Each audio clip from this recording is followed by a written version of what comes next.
Dollars and Cents. By William Crosbie Hunter. Groundwork.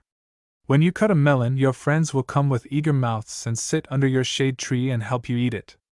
Few of these friends would respond to your call for help when you were working in the hot sun raising that melon.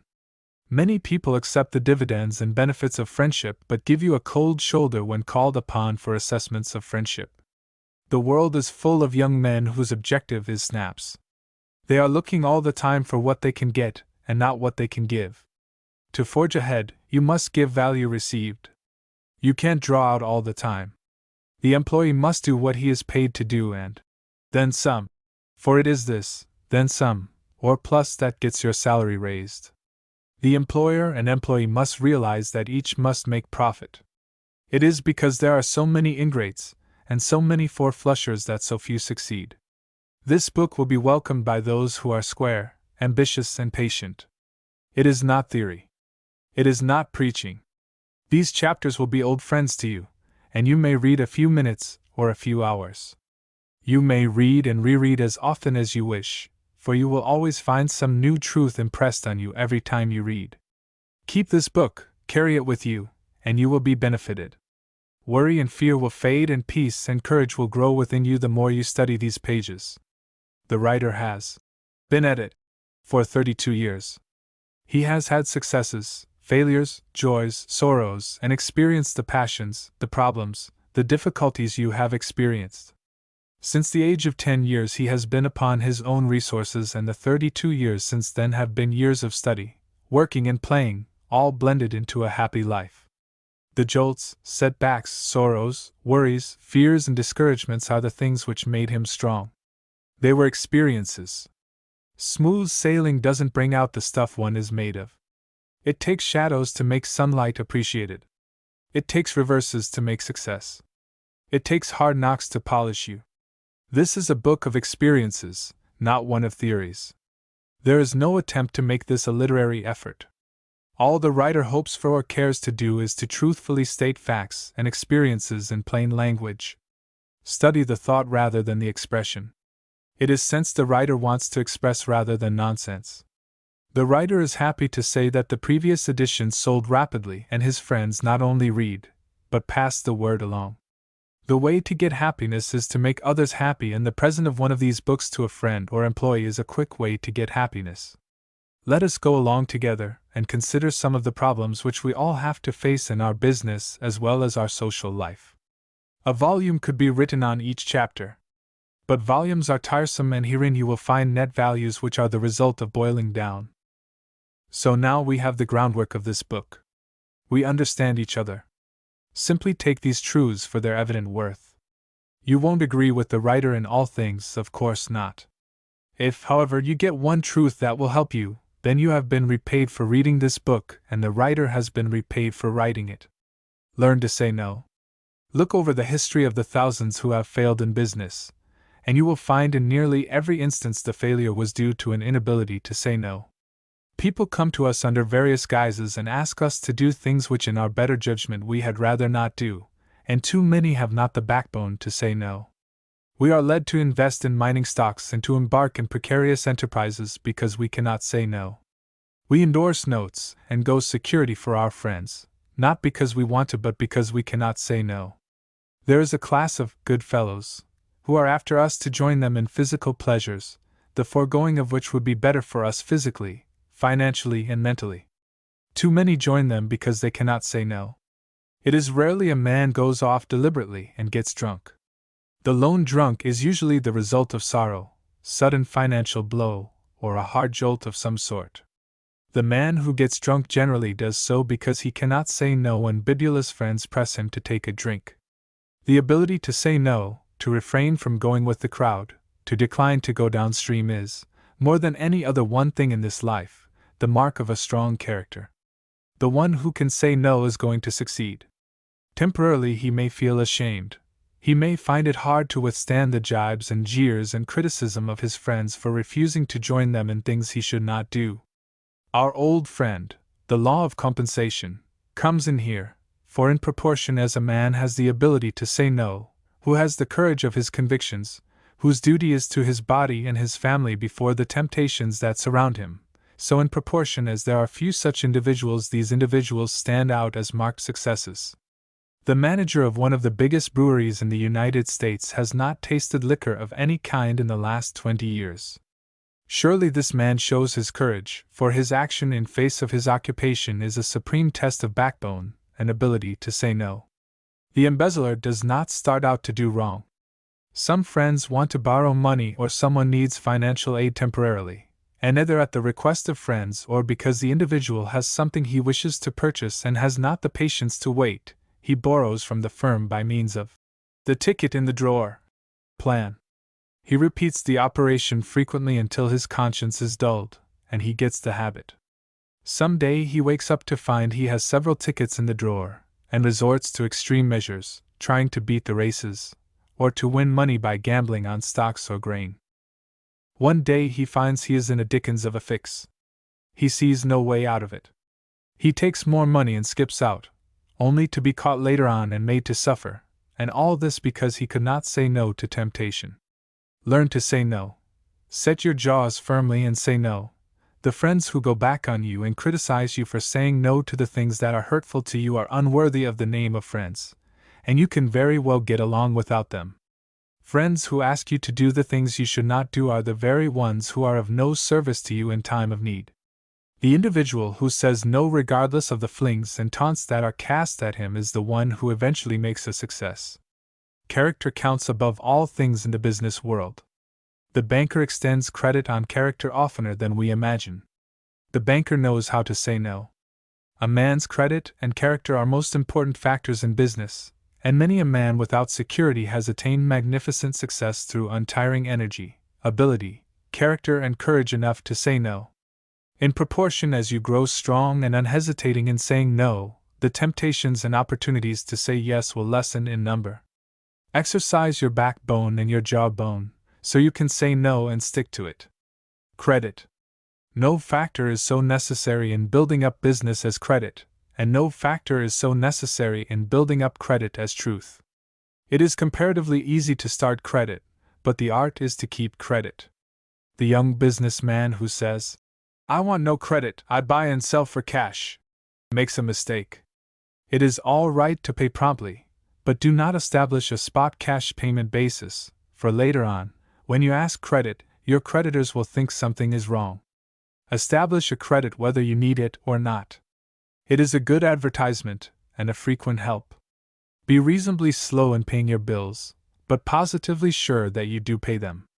When you get a sharp or blunt letter asking for a settlement, go to your creditor face to face, set a date when you will make a payment, and keep your agreement. Don't be specific as to amount unless you are decidedly sure you can do it. Be specific as to date, however, and be there or have your check there on the date. Suppose a man owes you $100 and you ask him for it, and he says, "Here are $10 on account, and on next Thursday I will make another payment, and as often as I can I will pay something until you are fully paid up." You don't get angry at that man when you see his intentions are good, and he is doing his best. So long as your creditor gets something every time he writes, it keeps him good-natured. It is the man who breaks promises who gets hard usage from the creditors. If you owe more than your present cash balance can liquidate, make a pro rata payment all around among your creditors. Write a good square letter saying nothing would please you more than to send a check in full, and that this payment is made as evidence of your willingness and intention to keep good faith. Keep in touch personally with your creditors as far as possible. Talk to them of your plans and prospects. Always tell the truth. Have your account as a moral risk rather than as a Dun or Bradstreet risk. There is sentiment in business. Creditors have hearts and they have good impulses. They appreciate friendship and especially gratitude. Don't believe a word of that great untruth. There is no sentiment in business. Don't get angry when asked for money.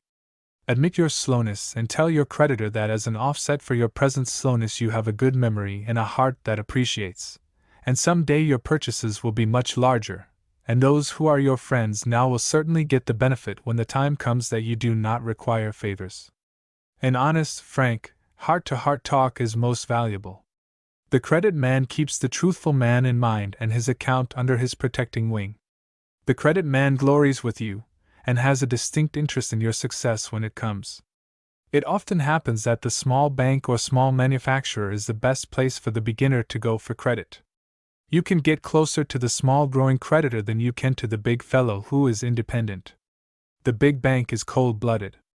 It insists upon security and collateral. Your account in a big bank is only an incidental detail, and the cashier is cold and distant and blunt. The small bank, however, gives you more time and attention, is more interested in you, and can remember you much better than the big bank. Avoid bad associates. You can't play the races and give wine dinners and maintain strong confidence with your creditors. You must be worthy of the confidence reposed in you. It is your duty and part of the contract to be reliable and truthful. Every time a creditor gets out of sorts, go to him and pay him something, and he will quiet down. Be grateful. Don't be afraid to express yourself freely and frequently on this point. When you are caught up and financially strong, stick to those who stuck by you. Remember, credit is based on confidence in the individual rather than in his bank account. Don't get into nasty arguments or disputes. Give and take. Be fair. Be square. Keep your temper. Stoop to conquer. Cut out all thoughts of revenge. When a house does not treat you right, curb your temper, and, as soon as you can, get in touch with some other good house.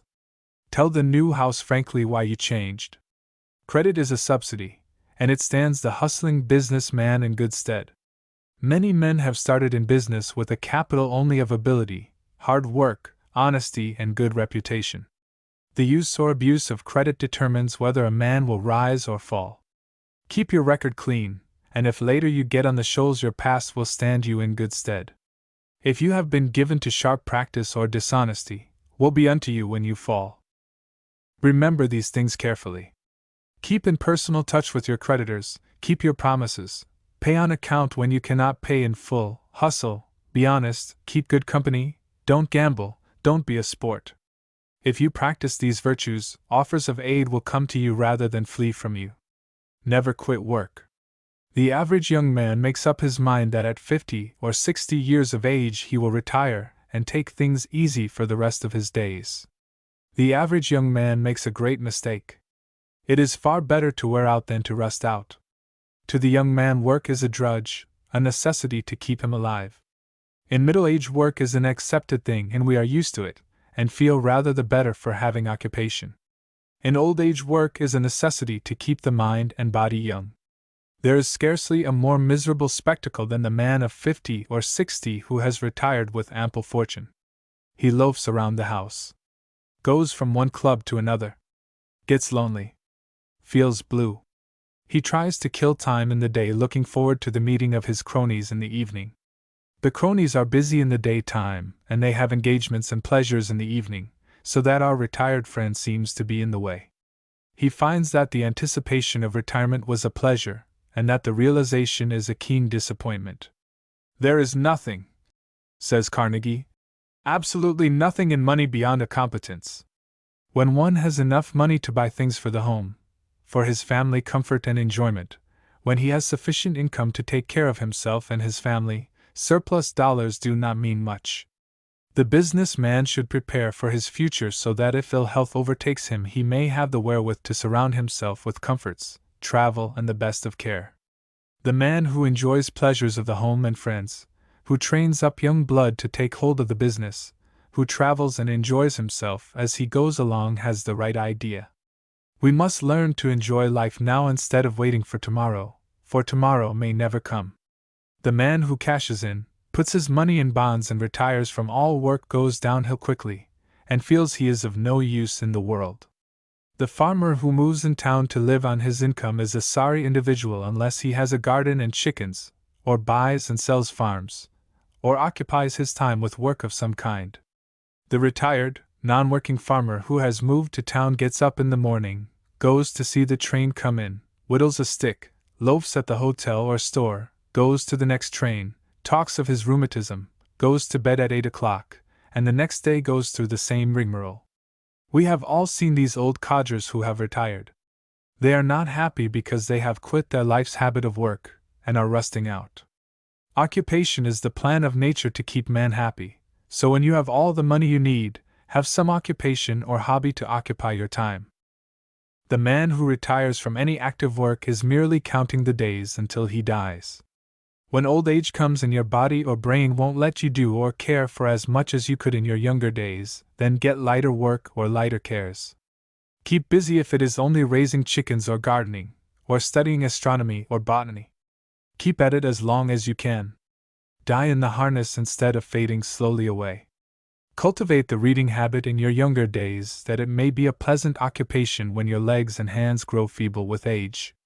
When you quit work or occupation of some sort, then life has no beauty for you.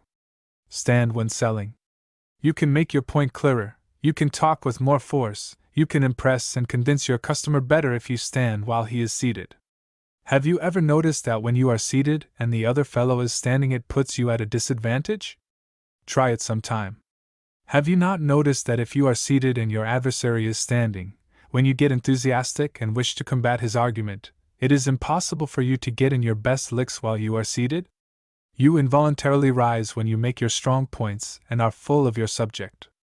How far would a life insurance man or an advertising man get if he sat down and leaned back and relaxed while talking to you? You will observe that the good solicitor declines with thanks your proffered share. He stands up, he knows the value of standing. By the relation between his standing and you sitting, it makes him a positive, and you a negative force. He forces, you receive. How much would an orator impress his audience if he delivered his lecture in a sitting posture? You cannot combat argument very well if you are sitting, nor can you convince others as well sitting as standing. When you call on a customer, carry a busy air with you. Stand up. Talk straight from the shoulder. Make your point and claims clear. Place your position or proposition definitely, forcefully and quickly before your customer. Make a good getaway when you have accomplished your purpose. If you don't land him the first time, get away anyway. Let him see that your time is money, and that you appreciate that his time is money too. Don't visit. Gracefully and politely decline the chair that is offered. Say that your limit of time and disinclination to trespass require your stay to be brief. Stand, keep busy and active. Get away quickly, and you will be welcome next time. The short stayer is a welcome guest. He may not land his customers as quickly, but in the end he will land more customers, and hold them closer and retain them longer than the tedious, visiting, social bore who sits and sits and sits. The best vantage ground. In closing a contract or settling a dispute, it makes considerable difference whether you are in the other fellow's office or in your own. The man in whose office the transaction takes place has the decided advantage. If you have a disputed bill, or if you wish to make a contract for material or merchandise, use every effort to get the other man in your office. When you go to another office, you are on the aggressive. When another man comes to your office, you are on the defensive. It is great diplomacy to get the man you deal with to come to you instead of going to him. In proportion as you are diplomatic, you will be able to benefit. If you meet the other man in a club, hotel, or a place outside of your office or the other man's office, then the vantage ground is even and neither has the best of it so far as location is concerned. Starting from an even vantage ground, the advantage shifts greatly one way or the other according to whether you go or the other man comes. Railroad officials, bankers, and great merchants realize the importance of having the vantage ground in their favor. The merchant, for instance, has private rooms and regular office hours for his buyers, and he lets the manufacturers come to him. Stop a moment and look over your own experience, and you will recall numerous instances where it has been to your advantage to close a deal in your own office. There is nothing in what we have written in this series of talks that has less theory in it than this particular chapter. There is no point we have made more surely proven by experience. The army that attacks the enemy in the enemy's country has the odds against it, as all wars have proven. Men fight best at home on their own vantage ground. Whether you are buying or selling, try to close the deal in your own place of business. If you have travelers on the road, let it be part of their business and duty to invite and persuade customers to call at your place of business when they are in town. Ambition. A man without ambition had better content himself with learning a trade. A good mechanic is fairly sure of $3 a day, and 52 weeks' employment in the year. The mechanic does not have many worries. He does not have notes to meet at the bank. He does not have to face the ingratitude of employees and petty jealousies, for he has no employees working for him. He lays down his tools when the bell rings and goes home to his family. His ambition is to have a good place to sleep, plenty to eat, money enough to buy clothing for his family and to send his children to school, and extra spending money enough over his fixed charges to allow him to take his family to the circus when it comes to town. Ambition makes men strive to get ahead. Ambition cultivates taking chances. Nearly every man is a gambler. Some of you will be shocked at this statement, yet upon careful analysis nearly every move a successful businessman makes is a gamble. He is betting that he will take in more money than he lays out on a new plan. The man with ambition is a gambler. The man who learns a trade and does not strive to increase his earnings is not a gambler. We pride ourselves on our ability to buy cheaply, because the cheaper we can buy, the greater our earnings will be and the less our gamble. Any man with 2 hands and ordinary health can earn a livelihood, but the ambitious man wants to make a name for himself and to make a success in business, so he works harder than he would do if his problem were only the obtaining of money enough to buy the things necessary for his existence. The moment a man loses ambition, his progress, so far as business advancement is concerned, ceases. Nearly every successful business today is successful because the proprietors, in the infancy of the business, were filled with ambition which made them work hard. We are all familiar with the successful businessman who loses his ambition. It is an absolute certainty that as soon as a man loses ambition, his business falls off, unless he makes it an object to take care of the ambitious young men in his employ, so that they may keep up the pace of progress he established. Lawyers. Keep in touch with a lawyer, but don't take his advice on business matters. A lawyer should be like a dictionary, a place of reference. Lawyers, by the very nature of their vocation, have much to do with concerns who are in trouble, and with firms who are poorly managed. Lawyers know law first and business second. The businessman knows business first and law second. The advice of one successful businessman is worth the advice of 23 lawyers on a matter of business. Use the lawyer to keep you out of trouble.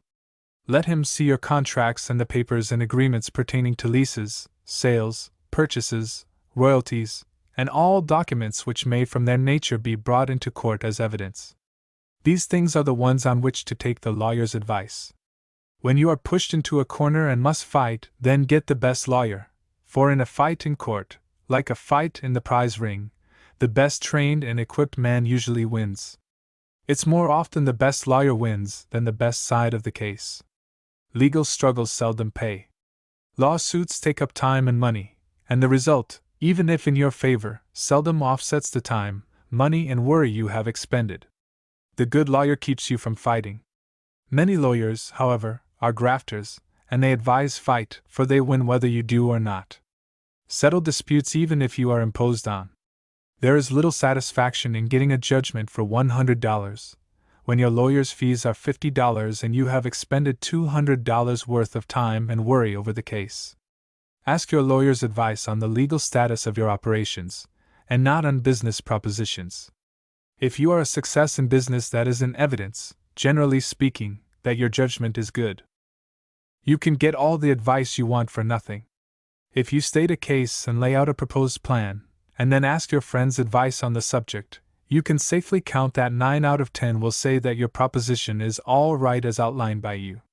These friends figure that you have given the plan much thought and study, and it is much simpler for them to coincide with your opinion than to take an opposite view. Honestly, between ourselves, we must admit that when we seek advice, we generally do it only for the purpose of having our own opinions confirmed, and if our friends do not agree with us, we say they are prejudiced. Lawyers don't see the smooth, systematic, well-balanced side of business, and their knowledge is all negative instead of positive on business matters. If you have an important move in mind, map out the plan carefully, lay the plan out in detail, be conservative in your estimate of prospective profits, and always make a liberal allowance for cost over the figures you have prepared, and deduct a liberal percentage from the receipts you anticipate. Be very conservative in matters of figures, and then some. The building you propose to put up will cost far more than your architect tells you. You know this in advance, and you make an allowance for extras, but when the bills all come in, you will find that in addition to the estimated cost and the extras which you have figured on, there will be something else to pay. The sales of a business you propose to embark in will be less than you or your manager figure they will be. Always allow for enthusiasm and imagination in the matter of prospective receipts. When your plans are all in shape, show the documents, contracts, and agreements to your lawyer, and get his legal, but not his personal, advice. You must be the doctor of your own business. Remember, a lawyer knows law, and a businessman knows business. Be a producer. Employees are divided into two classes: the kind that makes profits and the kind that is on the expense side of the ledger. The young man who has the foresight and ability to get on the selling side, the side that brings profit to the house, has the decided advantage over the young man who is on the expense side. Bookkeepers, stockkeepers, clerks, and all other expense employees are paid far lower salaries than the salesmen and buyers, those who produce results. In the newspaper business, the editor with his college education has practically attained his limit of progress when he is 40 years old. He may get from $20 to $80 or even $100 a week as editor. The young man in the advertising department may get from $50 to $200 a week. He is a producer of tangible results. The editor produces theoretical results. In every business, the man who sells things, who brings in the profits, is the man who gets the best pay. The boss will grudgingly give $1 a week increase to the bookkeeper. He only thinks what it would cost him to replace the bookkeeper. The producer gets his increases in $5 and $10 a week jumps. The expense employee is in competition with the great army of the unemployed, and there are multitudes who will work for less money than the man who is holding his job on the expense side. The producer, on the other hand, knows how much profit he is bringing into his house, and if those profits are steadily increasing, he may be sure his salary will increase proportionately. If it does not, he can always get another position by laying the facts and figures before some more enterprising house. The producer is seldom out of a situation. If for any reason he is out of employment temporarily, he can go to a good house and work on commission, or get a small drawing account, and at 3 or 6 months' talk salary on actual showing made. The shrewd businessman won't let profits slip away if he can help it, so the real producer sits in a pretty good seat. He has only to show what he can do, and he will be paid accordingly. The expense man's only stock in trade is faithfulness, neatness, and amount of detail he can handle. He has little leeway in the matter of salary, for thousands are faithful, thousands are neat, and thousands can perform great amounts of detail. The young man just out of school should have for his ideal that he shall be a producer first and a proprietor later on. To this end, he should equip himself by spending 4 or 5 years acquainting himself thoroughly with all the phases and departments of the business, and learning the facts about the manufacture of the goods he expects to sell eventually. All this understanding and preparation will be of great service when he is a salesman, and greater service when he is a proprietor. The writer started wholly dependent upon his own exertions for a livelihood at 14 years of age. At 15 he learned shorthand by evening study. At 16 he attended to the correspondence and mail order department for his employer. At 18 he was getting $8 a week in cash for his services, and many times that amount in valued experience. One day he got a blank application for a $75 clerkship in the post office. At that time appointments were made by political pull and not through the civil service. The writer took the blank to a relative, who was the leading politician of the state. He asked for the endorsement of this senator and received this advice: "Young man, my signature to this sheet would get you the job, but if you were my son I would not let you take the place. I will give you some advice, which is this: never take a political, railroad, or bank job. In all these callings you are in competition with thousands of others. The compensation is small, the chance to better your position is remote, and you are a machine. If you want to make a success of life, be a producer, learn to sell things." This advice was acted on, and the writer remembers it as the turning point in his career. It is a sad thing to see the old man working for $40 or $50 a month who in the past drew $3,000 or $4,000 a year. Such men were expense men and not producers. Moves on the checkerboard of business are made quickly. The man with silver hair may be an accountant or confidential man drawing a good salary.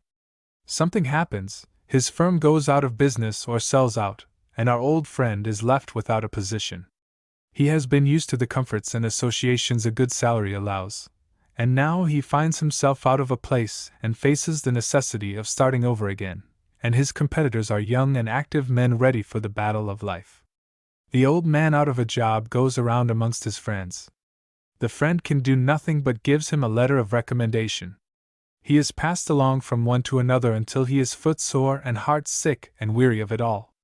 He winds up as a sleeping car conductor, or gets a position as floor walker or clerk at the inquiry desk. The producer, be he ever so old or ever so often out of a job, can catch on again.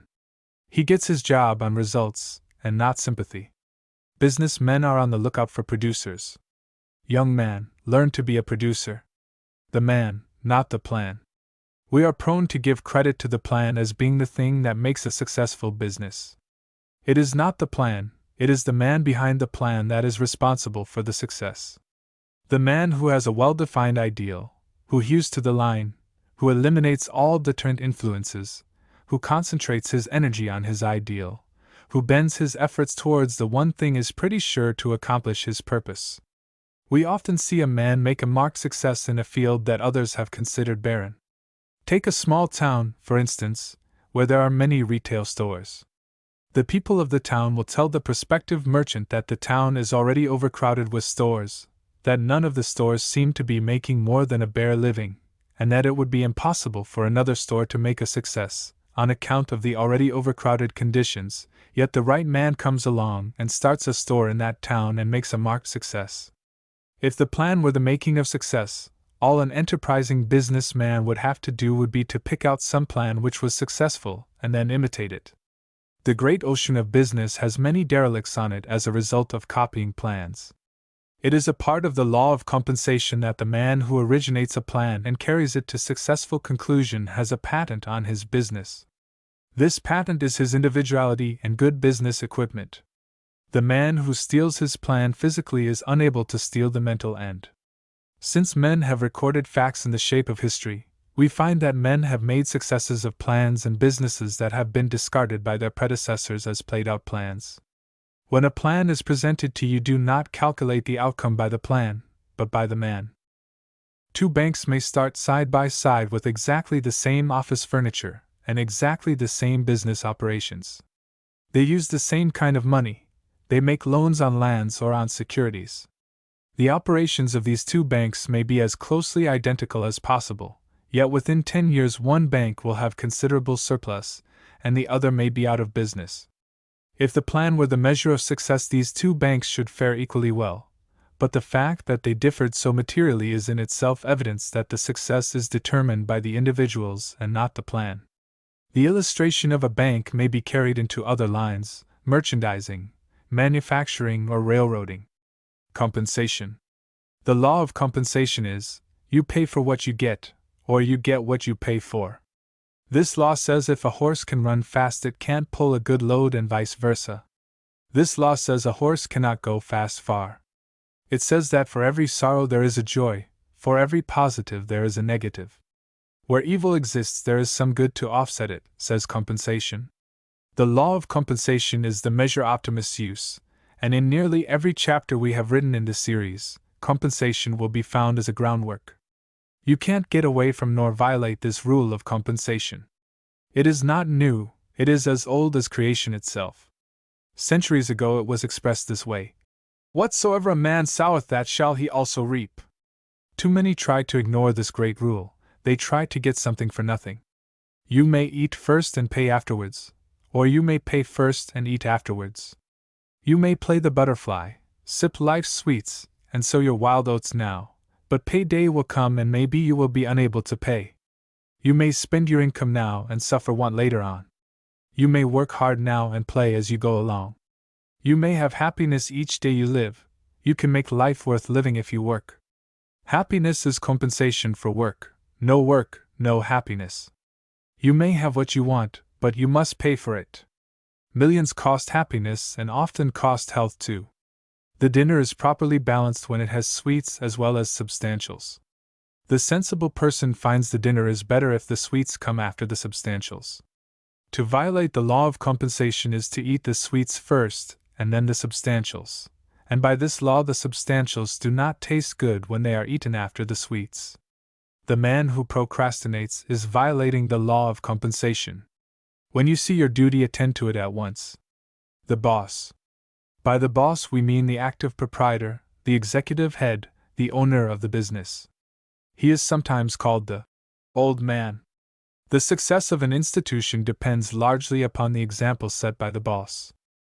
If the boss is careless in little things, if he is sharp in his practice, if he does mean acts, he may rely upon it his employees will copy him, and later on, when some blow strikes the business, he will find it has happened through the practices of the employees who got their cues from the boss. Kindness wins kindness, love wins love.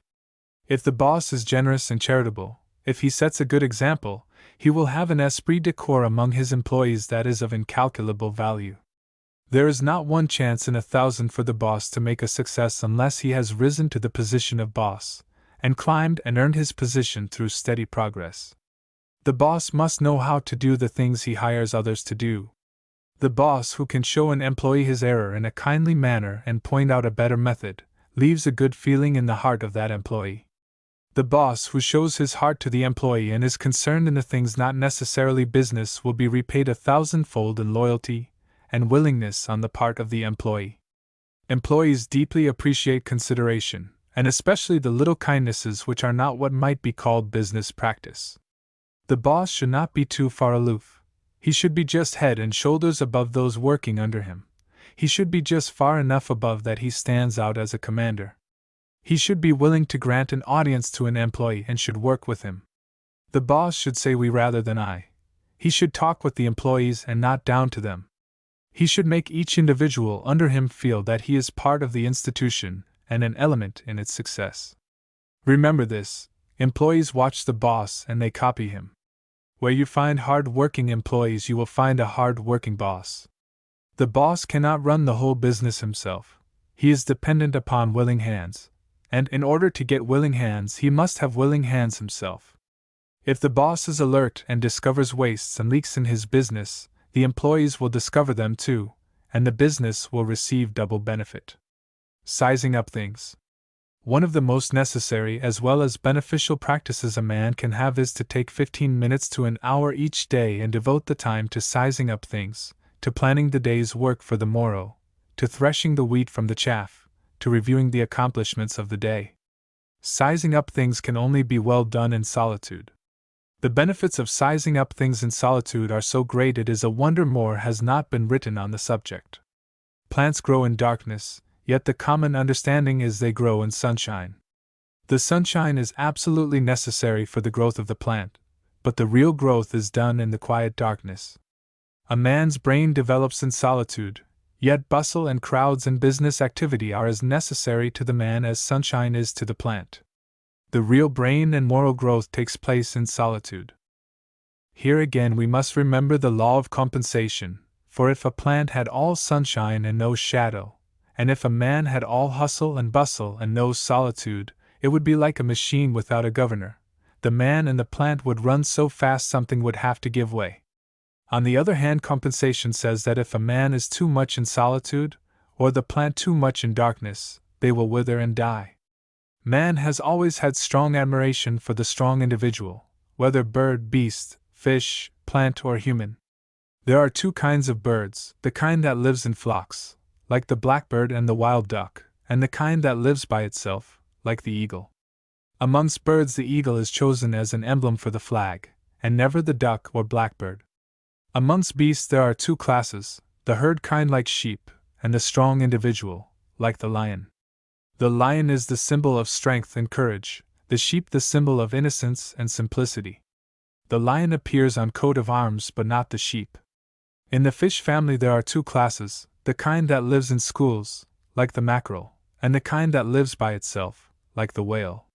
When first the savage drew a rude picture of a fish on his hut, it was a whale, and not a mackerel.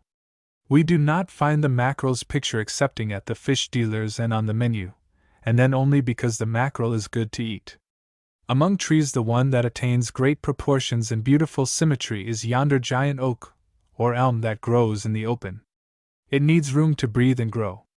It grows better if it is segregated from the crowded forest. The giant tree is not the one that grows in the dense forest. There are two kinds of men, the kind that lives in the herd and the kind that has strong individuality that needs room to grow. The herd man exists in infinitely greater numbers than the individual man. We cannot imagine Lincoln, Bismarck, Webster, Clay, Edison, or Burbank living in the herd, or spending their time in the boulevard cafes. The man who lives in a herd, who is ever present where the lights are bright, where gaiety abounds, where excitement reigns, where feasting is present, soon gets himself into the habit of cultivating this excitement. He is never happy when alone.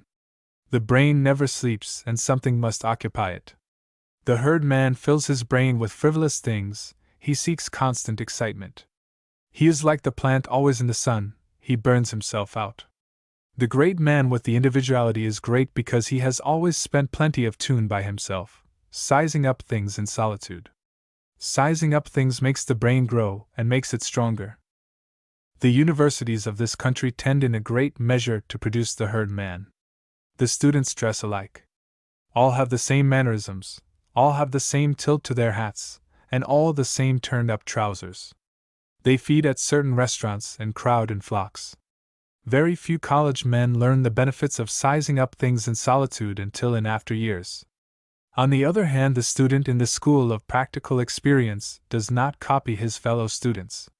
That is why in this great practical experience school we find Lincolns, Edisons, Jim Hills, and Carnegies. Those men have to wrestle with the problems for themselves. They had to size up things in solitude instead of reading the sizing up from textbooks, as is done in the regular university. Every man before retiring at night, or even during the day, should take a few minutes to himself and carefully analyze the doings of the day. He should weigh the positive and negative acts, the good and the bad, the wise and the foolish, the right and the wrong impulses, the gain and loss in achievement. He should strike a balance, and if he sees that the bad, deterrent, and backward things in the lead, he should resolve to get a move on himself. The man who goes along without this sizing up things in solitude is like the merchant who keeps no record, who pays his bills from the cash drawer and takes what is left for profit. He will still be running a little shop in 20 years, while his competitor who sizes things up each day will be in the wholesale business or will have retired with a competency. Try this sizing up things for 2 weeks, and the benefits you will receive will be so manifest it will need no further suggestion to make you keep up the practice. Competition. The saying is, competition is the life of trade. And this saying is true, or it would not have endured so long. If it were not for competition, we should be living in the woods in a state of savagery. Ages ago, all men and women led the simple life. Their chief vocation was idleness. When the weather was hot, the man sat in the shade. As the sunshine crept to him, he moved into the shade again. In winter, he reversed the process. When our savage ancestor felt a pain in his stomach, his simple instinct showed him that if he put things in his mouth and swallowed them, the pain in the stomach would leave. This low-browed man's whole object in life was to keep from having those hunger pains, and the only energy he expended was in hustling for food and in protecting his food from the other savages. One day a man observed that the beasts lived on each other, so he conceived the idea that it would be good for him to live on other animals. That it would be easier than digging roots and gathering herbs, so this man caught and ate slow-moving animals. He used a club to do the killing. Along about here competition began, for another man learned to throw a club and kill his game. Then another competitor discovered that a round stone was a more effective weapon than a club. These hairy forebears of ours lived in caves until competition led up to the building of huts. One day a savage discovered that while the skins of animals were hard to eat, they nevertheless made a good body covering. Another discovered that if the skins were tied about him, it left his arms free to act. This man was the first tailor. He punched holes in the skin and tied the rude garment together with strips of skin. This first tailor was quite an important man among his fellows on account of his great discovery. Some of these wild men were fleet of foot and had well-developed cunning. They became expert hunters. On the other hand, some of the less active, by the law of compensation, became more expert tailors, so trade was formed. The hunter killed enough for himself and the tailor, while the tailor made clothes for both of them. In these days the woodsman lived on animals and the plainsman on vegetables mostly. So the woodsman traded skin clothing with the plainsman for grains and herbs, and this marked the birth of commerce. Then dugouts and canoes were built, and thus our ancestors crossed lakes and seas and developed maritime commerce. From away back in those dark ages up to the present time, competition has stimulated mankind and spurred him on towards better conditions. The whole human race has benefited by each improvement which competition has brought about. We have in mind a certain mail order house that up to 1894 had things its own way. Then it sold $2 to $3 million worth of merchandise annually. A competitor came into the field, stirred things up, and now the old mail order house is doing 8 to 10 times as much business per annum as they did before they had the competition. In the matter of competition, we must early learn not to worry over competition, but to derive as much good from it as possible. If a competitor does something better than you do not kick or protest, but jump into the bandwagon and do the thing as well or better than he does it. Price cutting is the simplest and most common phase of competition, but a better way to get advantage over your competitor is to improve your business by cutting off wastes and leaks, and reducing fixed and fancy charges so you can give your customers more quality and more quantity for the money. In proportion as you increase the value you give for $1, just so you will find it easier to get the dollar.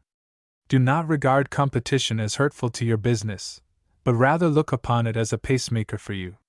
If you had 10 experts working for you studying how to improve your business, you would certainly get benefit from it, but probably not enough benefit to offset the great cost of hiring these 10 experts. On the other hand, if you have 10 competitors who are sitting up nights studying how to improve their businesses, you can get the benefit of their experience without it costing you anything. The world is big and there is room for all, but old compensation says the prizes are given to the fittest. If you are a laggard, if you are on the defensive instead of on the aggressive, get busy, wake up, do it now. Advertising. Good advertising is good publicity. Advertising is the thing that makes your trade increase. Everything you do in connection with your business and every act of yours outside of your business is an advertisement. Reputation is an advertisement, so is honesty, politeness, correspondence, methods, catalogs, circulars, and salesmen. Neatness is an advertisement, and so is promptness, thoroughness. And then there is another kind of advertising, which is your statement in the newspaper. This is the printed kind of advertising, and this kind of advertising is the most common. In fact, when we suggest that you should advertise, it immediately comes to your mind that advertising is space in the newspaper. Keep in mind, however, when we speak of advertising, we refer to everything in connection with your business that makes an impression upon the public or the prospective buyer. Some of the old-timers refrain from printed advertising in newspapers, saying that the best advertisement is merit. Merit is a good advertisement, but it is mighty slow in its action. If the inventor of the typewriter planned and built the machine in his barn without letting anyone know about it, if he kept absolutely quiet about his doings, relying on the fact that the typewriter had merit, it would never be known to the public unless he told about it. If the inventor of the typewriter waited for merit alone as the vehicle for acquainting the world with the merits of the typewriter, the world would never know of it, unless, perhaps, a fire inspector or an health officer accidentally stumbled across the machine while inspecting the premises. If the inventor waited for intrinsic merit to sell his goods, he would find that months and years would elapse before he could develop his business into profitable proportions. If you have a good thing, you must tell about it. Telling makes selling. Telling is advertising. Professional men hold up their hands in horror when you suggest advertising to them. They tell you they don't believe in advertising, that it is not ethical, that it is not dignified. Doctors and lawyers are most notable in this respect. One of the first things of their code of ethics is, "Thou shalt not advertise." They mean paid newspaper advertising. The man who originated this idea evidently did not have the money to pay for any, and it was a case of sour grapes. Let us look into this matter of ethics, and see whether the doctor and the lawyer really believe what they say about this matter of advertising. It is a rare spectacle to find a lawyer who will not gladly give an interview to a newspaper reporter during some important trial. The doctor gladly avails himself of the opportunity to read a paper before a medical society, and he sees to it that this paper is published in a medical journal later on. Professional men belong to clubs, take part in public affairs, speak before people, work on committees, and actively take part in anything that will bring them in the limelight of publicity. They do this advertising themselves, yet they say they do not believe in advertising. Uncle Sam builds warships, equips his soldiers splendidly, conducts his business affairs with high-grade talent, all this that the United States may be well advertised among our sister nations. Advertising is absolutely essential to successful business. Not printed advertising alone, but all kinds of advertising. The quality, the price, your aggressiveness, everything in your business is an advertisement, either a good advertisement or a bad one. It behooves you to see the advertising you do, whatever kind it may be, is of the good kind. If you expect to remain in business a long time, your advertisements must be good. Keep in mind that methods are advertisements. One bad move, which is a bad advertisement for you, calls for 2 or more good moves or good advertisements. Have everything, every detail of your business carry a good advertisement, that is, have it help your business. Have every employee pulling on the same center tugs and have them all face forward, and your vehicle will move forward. Buying. The buyer derives much information and much shrewdness by carefully watching the seller's methods. Some buyers seem to think that bulldozing tactics, cute lies, and irritable manners make the seller humble, weak-kneed, and non-combative. This is a great mistake. The best buyer is first a gentleman. He keeps his word, he is patient, and he knows his business thoroughly. The buyer gains much by being open and above board with the seller. Let the seller know that your success consists in getting as much value as you can for the money, and that your continuous trade will result only through fair treatment. Let the seller understand that the better he treats you in the matter of price and quality, the better you will be able to treat your customers, and the longer you will be able to deal with the seller. The moment the buyer shows bulldozing methods, the seller is antagonized, and his object then is to soak the buyer. The buyer who keeps his temper and goes at the matter philosophically is the one who wins out. The buyer should explain to the seller that the seller can get the best of him once and maybe twice, but not more than that. The main thing for the buyer to possess is a most thorough knowledge of the goods he buys. Learn who makes the goods and where they are made, and get at the factory cost. Then learn whose factories have the best reputation, and whose are the best fitted and established to make the goods you buy. Remember, you can afford to investigate. When you find a factory oversold, you will find that factory more independent. When you find a factory short of orders, you will find them eager for your trade, and the chances are you can do much better with this factory than with the one that is behind on its orders. Don't get excited, don't hurry. Speak gently. Know your ground. Cultivate a reputation for fairness rather than smoothness. Laxity and indifference in buying means that you are allowing wastes and leaks to creep in your business, and that you are placing a handicap on your traveling salesman, for goods well bought are half sold. Expenses. If you get confidential with Mr. Bradstreet or Mr. Dunn so that they will give you access to the inside history of the commercial concerns which have failed in business, you will quickly discover that in the majority of cases the cause of the failure was too much expense. It has become quite a common saying in speaking of failures that the expenses ate up the profits. Our friends Mr. Dunn and Mr. Bradstreet tell us that there is about 1 concern in 50 which succeeds in business. If you will look at the successes, you will find out that the proprietors were good buyers as well as good sellers, but that the particular point that made them successful was their ability to make careful analysis in the matter of expenses. The businessman should have his expenses divided into as many classifications as possible. His payroll should be separated into various departments: office, salesman, workmen, accounting, and so on. Through all the items of expense, the division should be made as finely as possible. The proprietor should have a statement each week on his desk showing how every cent was expended. These items should be summarized monthly, and constant reference made to the items of expense in comparison with items of expense for the previous month, as well as items of expense for the same month of the previous year. One of the pitfalls in nearly every business is general expense, or sundry expense. This department is a catch-all for a lot of items, and it hides a lot of leaks and wastes in business. You can't divide your expense items too minutely. The finer the divisions, the easier you can detect a waste of money. The businessman who has a statement of both receipts and expenses is in the position of the first engineer of an ocean steamer. He does not seem to be doing much and does not worry unless something goes wrong. Then he shows his training and ability to mend breaks and repair weak places.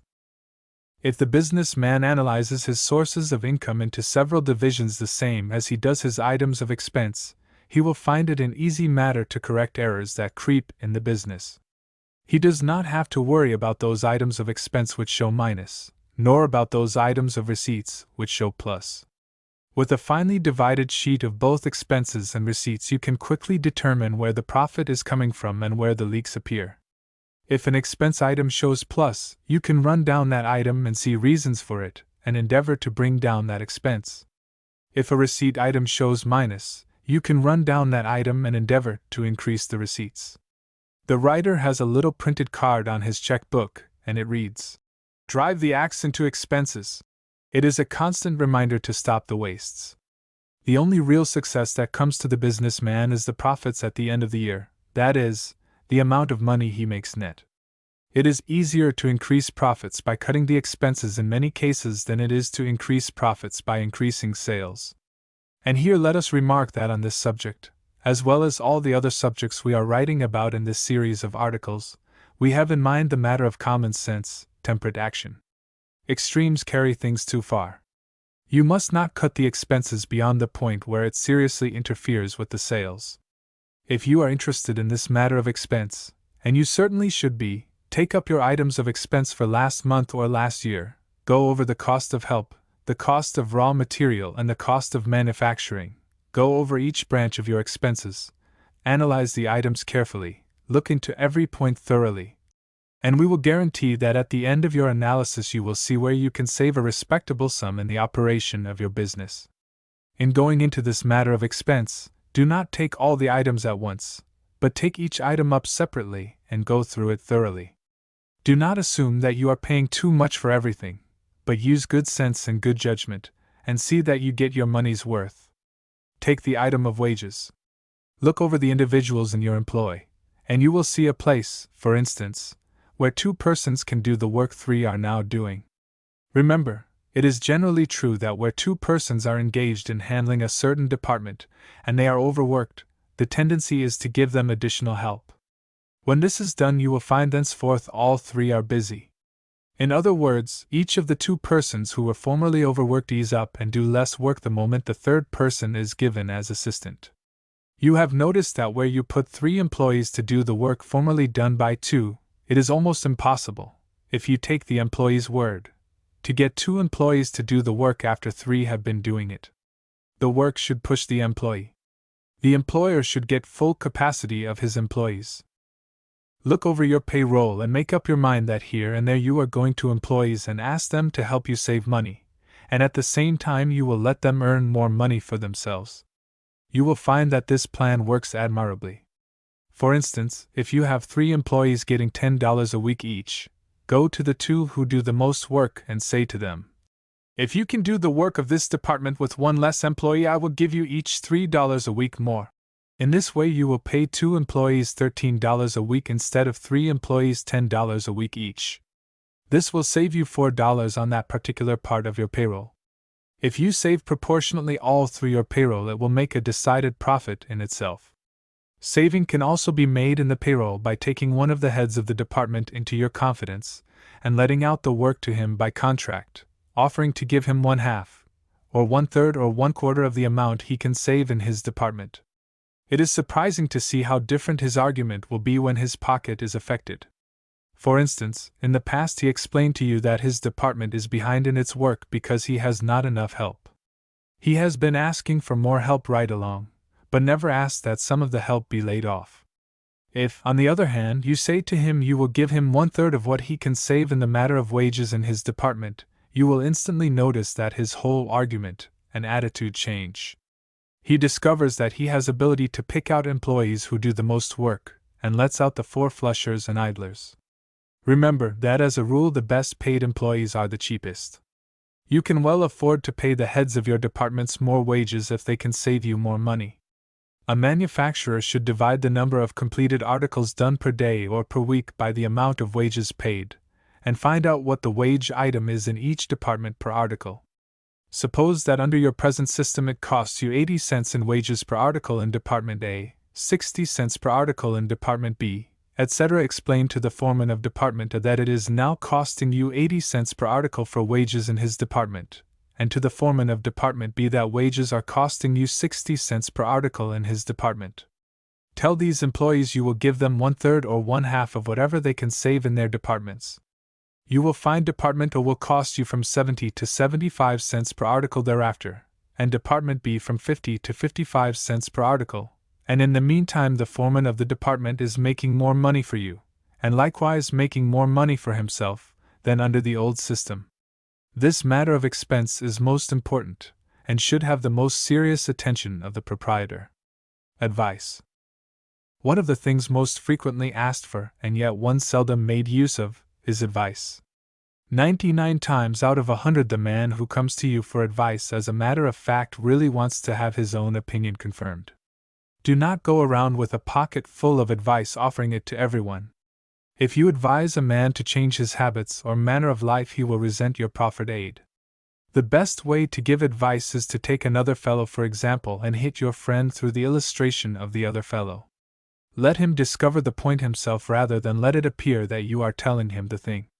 The matter of advice is a very hard thing to properly understand. You advise another to do a certain thing, forgetting in the meanwhile that if you were in his position your viewpoint would be his and not your own. You play your strong qualities against his weak ones. It is easy enough for you to advise a drunkard not to drink, but difficult for you to understand his viewpoint on the subject if you are not a drinking man yourself. Giving advice usually comes about because we see a weakness in others. The opposite of this weakness is a feature in our own makeup. The businessman who is constantly asking advice is advertising the fact of his uncertainty of his own actions. Your great problems must be decided by yourself. The one thing that separates the sheep from the goats, and success from failure, is the ability to analyze, study, and weigh problems for yourself, and to make decisions for yourself. The law of compensation comes in here again, for in proportion as you have self-reliance and good judgment your success will be measured. You may rely upon it that if you go about seeking advice, you will get two kinds of advice. First, the advice that concurs with your own preference or decision, and second, the kind that is in opposition to your views. You accept the first kind because it tickles your vanity, and you throw aside the second, saying the advice is prejudiced. Don't ask advice. Size up and weigh the problem yourself and use your own best judgment. Reading. The businessman who goes along day by day without taking on any responsibilities or without tackling more difficult problems, finds he does not progress. The man who gets into a rut and reads light, frothy literature all the time, the kind that is pleasing to the imagination, the kind that leaves no permanent impression, does not progress mentally. Reading should be like eating, we should have the dessert as well as the substantials.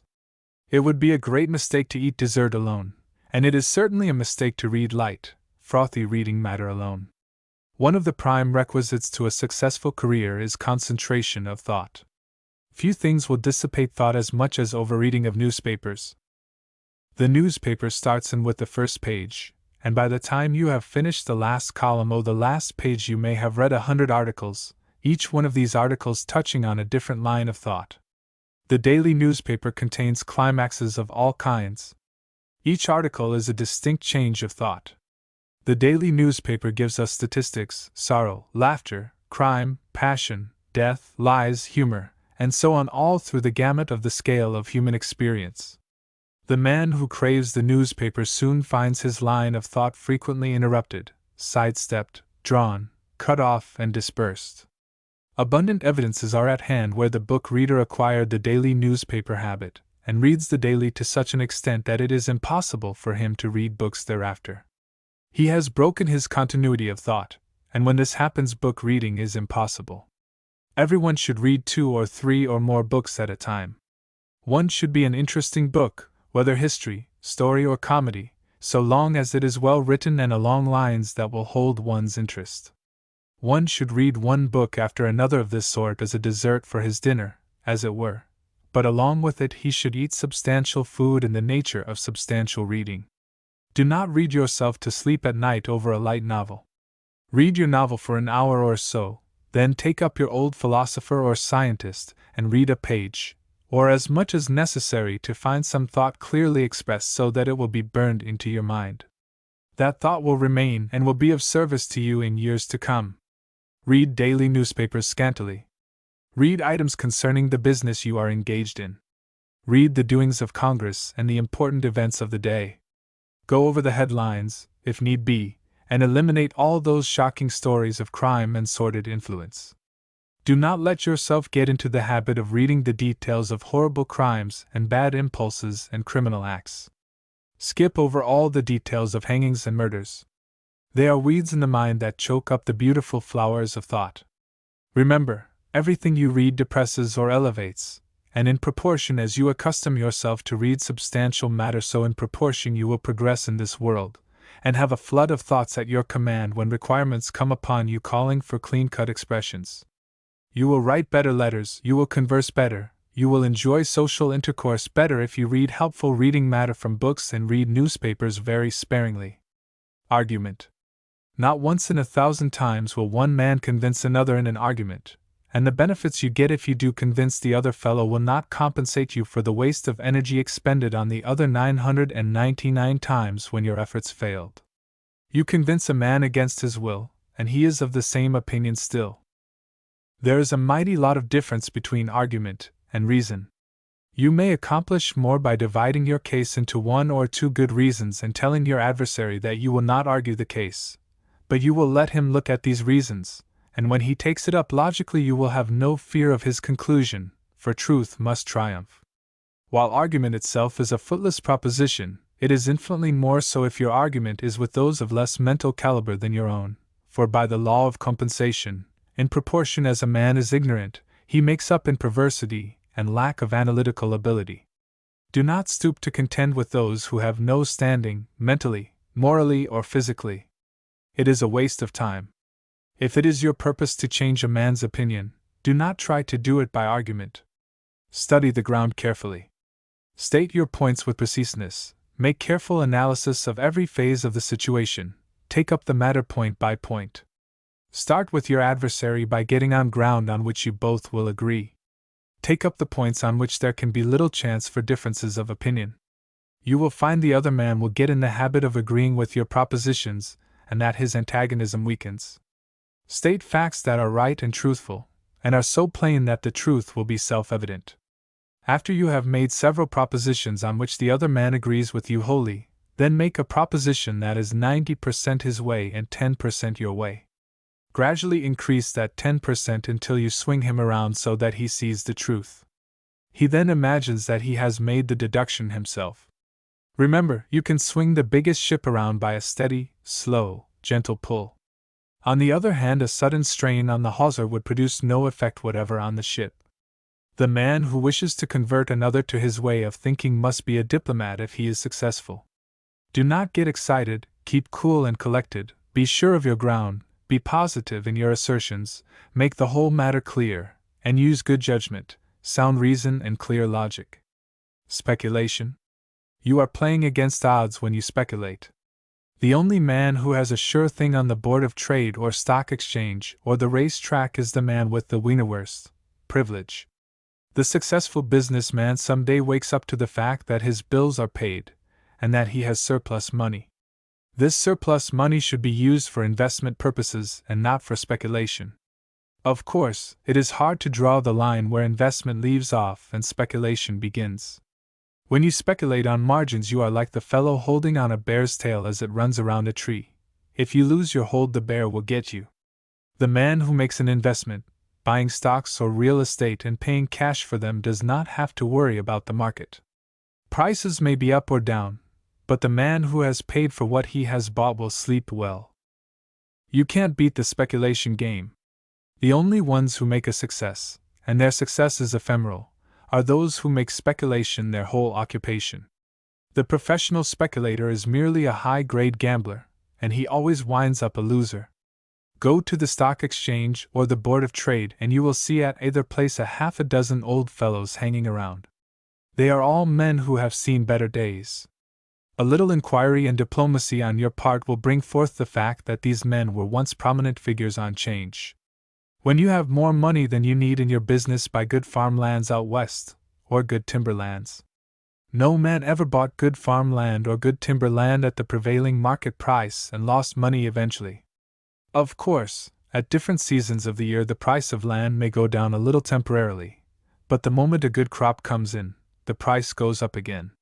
With good clear farmland you can always go to the nearest bank and borrow from 60 to 75% of its value. Real estate is the true basis of wealth, and if you want to play a sure game, buy land that produces things. When you buy vacant property in a large city, it is mere speculation. The land does not bring in any remuneration, and you are simply betting that the prices will increase. Every large city has abundant instances of vacant property that is not worth as much now as it was 10 or 20 years ago. Real estate booms come in cycles. Prices go up and men get the fever and buy vacant property. The boom explodes, property goes down, and you can't get your money back. The chances are you have bought the property on 2 or 3 years' time, and it certainly is paying for a white elephant when you are paying for land that is worth less than what it cost you. You cannot get out, however, because the original payment has already been made, and your only hope is to save something on your investment. Notwithstanding the fact that certain business sections and certain residence sections in any city steadily increase in price, yet the average real estate in the city increases by a very slow percentage. The same amount of money, put out in mortgages, with the interest added and compounded, will develop wealth greater than the average vacant property investment, for where one lot soars up to a high price there are 100 that don't increase at all, and the picking out of the lot that is going to increase in value is as hard as picking out the horse that is going to win the race. It is because the vacant city property has only speculative value that the businessman should not touch it. Buy farm property that you can rent. It will bring you interest on your money right along, and the tendency of farmland is and always has been steadily forward. Mr. Yerkes, of Chicago, was a speculator who made millions in the streetcar system. He was thoroughly familiar with hydraulics, and he soaked the stocks as full of water as possible, and then unloaded on the investors who speculated in streetcar stocks. These speculators are now holding the bag. When Mr. Yerkes closed out his holdings in Chicago, he granted an interview, and one truth he uttered in that interview has ever been remembered by the writer. It is so valuable an expression coming from such a successful speculator that we are going to give it to you. It is as follows. I have never known a businessman to successfully speculate in grains or stocks for 2 years. The businessman who is watching the ticker or calling up the stock exchange every day, who takes little flyers, is skating on mighty thin ice. When you buy farms, you are exchanging your money for the most certain thing in the world, for the basis of all wealth is land, and money simply represents the things which come out of the land. The things that grow on the land are exchanged for gold, and the gold is exchanged for things that come out of the land. The government exchanges the gold for pieces of paper called money, which in reality means that you can exchange these pieces of paper for gold, and you can exchange the gold for the things that come out of and grow upon the land. The stockbroker may not like this chapter because the more speculation the more he benefits. He gets a rake-off every time a man buys and every time a man sells. He plays a sure thing. He is like the man with the Wienerwurst privilege. Don't speculate. Invest. Elimination. One of the greatest brain savers is elimination. Every man should try to operate along lines of the least resistance, eliminate the deterrent influences and all things that fret him. Do not look for trouble. Do not concern yourself too much over disagreeable things over which you have no control. Do not build up an intricate system in your business. Have simplicity your ideal. Eliminate all useless moves. If you have disturbing influences in your institution, such as an employee who is continually causing friction, eliminate that employee. The man who causes friction is pulling back on the forward impulses of your business, and he is holding back one or more men who are trying to help you forward. Get rid of useless things that take your time or cause you worry. Remember that as you grow, successful people will come to you under various excuses to get your aid financially or morally. They want you to go into new companies. The officers of the club to which you belong will ask you to be a director. You will be invited to dinners, asked to speak, asked to do 1,001 things, and in proportion as you accede to these demands, you will find the demands increasing until finally you have little time to attend to your own affairs or to attend to your family. Have as your center idea elimination. Everything that takes your time from your business or your family is an extra tax on your strength. Eliminate every habit that holds you back, every practice that unfits you for progress, every person who depresses you, every move that is not necessary, every footless idea that crowds your brain. The specialist. When this nation of ours was born, nearly everyone was a generalist. The merchant sold a general line of merchandise. The doctor was also a farmer and a horse trader. In those days there were very few specialists. As time passed, some of the wiser individuals turned specialist and succeeded. The doctor who is a generalist cannot excel in any one branch of medicine, or compete with the specialist who devotes all his time and study and practice towards one point and towards the treatment of a specific ailment. The merchant who sells everything cannot compete with the man who makes it his business to sell one class of goods. This is an age of specialists, and what we considered a specialist 25 years ago is only a generalist from the present standpoint. The specialist of 25 years ago has been divided again and again.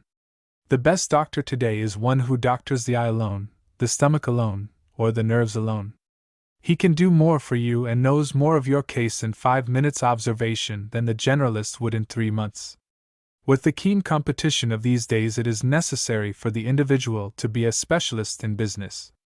Pleasure and recreation are the only things in which an individual should be a generalist. Were it not for specialists, we should know little about the sun, little of electricity, little of steam, little of railroads, little of advertising, little of anything else. It is because individuals have made a speciality of one thing, because they have concentrated their energies and their brain power on one thing, that the world has progressed. Recreation is for relaxation, and the businessman should see to it that he gets the full benefit of recreation. If he carries specialism into recreation, recreation is spoiled, for the moment a man is a specialist in recreation he strives to excel, and this striving to excel is hard work, and that is the same thing he is doing in business. The businessman who plays billiards and no other game doubtless will play a better game than the generalist who indulges in all sorts of games and recreations, but the man who makes a specialty of billiards finds his powers centered on this game of billiards. He puts his thought on it, and wishes to excel, he wishes to make a record, and billiards then become business. This striving to excel in a game brings forth the same gambling instinct manifested in business. It is his I will. The businessman who plays a good game of billiards someday meets his superior, and the superior is the individual who does nothing but play billiards. If a man tries to be a specialist in billiards and a specialist in business, even though both callings commence with B, he will find that a division of effort is a division of results, and he will not be a success in either business or billiards. In proportion as he excels in billiards, he will be lacking in business, and vice versa. We remember the story of a young friend of Herbert Spencer who joined the great philosopher in a game of billiards. The young man played a most excellent game. When they had finished, Spencer remarked, "Young man, your education has been greatly neglected, you play billiards too well. Be a specialist in business and a generalist in pleasure. Play billiards, swim, ride, play golf, and indulge in all athletic sports, and so long as you get uniform pleasure and recreation from these things, you are doing right. You are helping your mind and developing your body and letting your brain rest, so that it may be keen and a greater help in your specialty, which is business. The world needs specialists, and it needs specialists in recreation as well as business, but the man who tries to be a specialist in business as well as a specialist in recreation will fail in both, or, at least, his success will be only moderate. It is necessary for life's scheme that we have individuals who have steady incomes so that they do not require to enter the strenuous business life. It is necessary to have such individuals, so that they may devote themselves to being specialists in recreation, otherwise the sports would die out. If you go in for sport, do not expect you can compete with anybody who goes in for sport exclusively. You can't win in two callings or occupations. The string. There is a string to every proposition, and it behooves you to look out for the string before acceding to the requests that are made of you.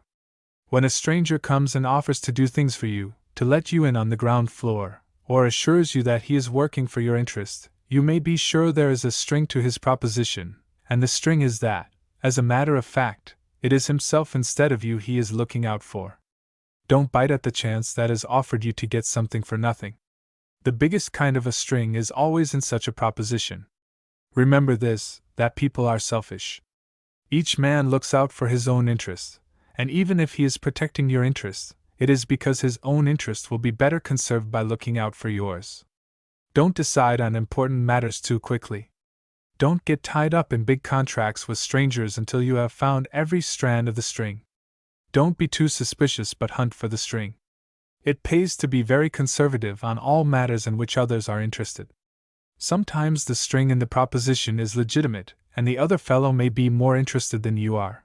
But it certainly behooves you to see what this string is and to understand exactly where the end of the string is tied. Don't draw up in your shell and look upon every man with a proposition as trying to take advantage of you, but put down this as a truth: there is a string to every proposition, and you must find that string before you close the deal. Horse sense. Just how the expression, horse sense, came into use is not known, but the meaning of the combination means good reason, old-fashioned logic, simple analysis and actual truth, and the basing of your actions upon simple things rather than complex things. The man who uses horse sense in his transactions gets along further and faster than the man who uses selfishness and smartness. To be possessed of horse sense is a most valuable asset. It is something you can use every day of your life. Horse sense is really one of the things that makes up the law of compensation. The law of compensation itself is the quintessence of horse sense. Luck is the gambling chance, and horse sense is the investment and security chance. The man with horse sense may not go as far in a day as the man with luck, but he will progress more days and go further eventually than the lucky man. Horse sense is one of the most valuable things in the business world, and it is one of the rarest things. It is so valuable because it is so rare. In the business world today, the men who are doing great things are the men who have horse sense. We call these men wonderful and look upon their accomplishments as the result of some mysterious, wonder-working power that they possess. Wonder workers are only flashes in the pan. Do not hire your employees on account of your preference for a certain color hair or certain colored eyes. Do not hire your employees on account of their physical appearance, or on account of their ability to dress in the height of fashion. Get down to their net worth. Find out how much horse sense they have. Hire employees, as far as possible, who are blessed with old-fashioned horse sense. The manager. The good manager is one who commands respect, not through his authority but because those under him appreciate that he has more ability and experience than they have.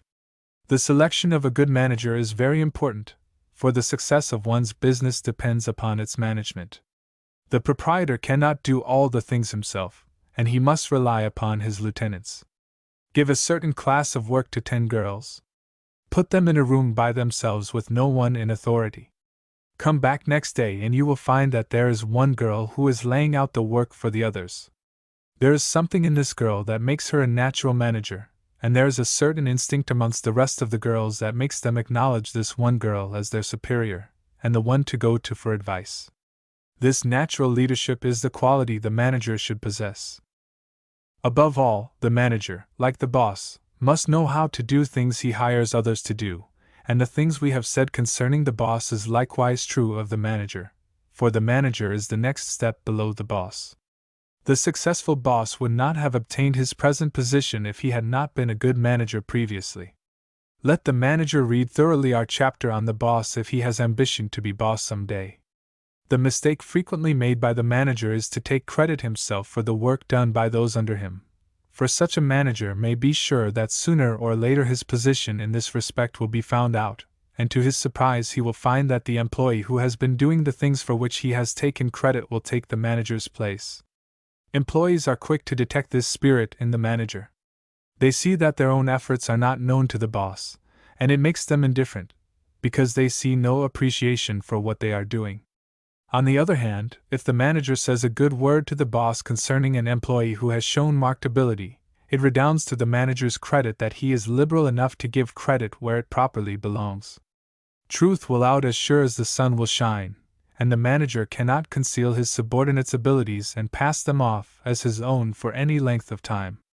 The good manager will say a kind word to the boss about the employee, if he is the right sort. It makes an employee feel confidence in the manager when he knows that the manager is appreciative and ready to tell his superior of good things in the employee's favor. The manager who is bad-tempered, suspicious, and tries to take credit that does not belong to him is only holding his position temporarily, and someday he will be let out of the institution for which he is working, and will find himself forced to the extremity of getting a place somewhere else back in the ranks from which he had temporarily risen. Selling. Time was when the best salesman was the one who could tell the biggest lies, drink the most whiskey, and show his customers the liveliest time. Today, the best salesman is distinguished by the following attributes: truth, trustworthiness, together with a fine knowledge of the goods he is selling. The man who sells goods must be prepared to hear from nearly every man that his price is too high. If the buyers would always tell the truth, then the salesman who sold the most goods would simply be the one who actually sold at the lowest price. Price does not mean anything.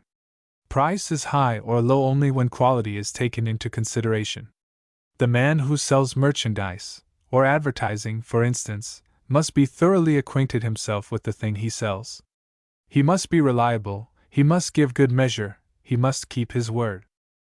We hear a good deal about the live-wire, rapid-fire salesman, who goes out on his initial trip and comes back with a bag full of orders. It must be remembered that ever and always there is the law of compensation to take into consideration.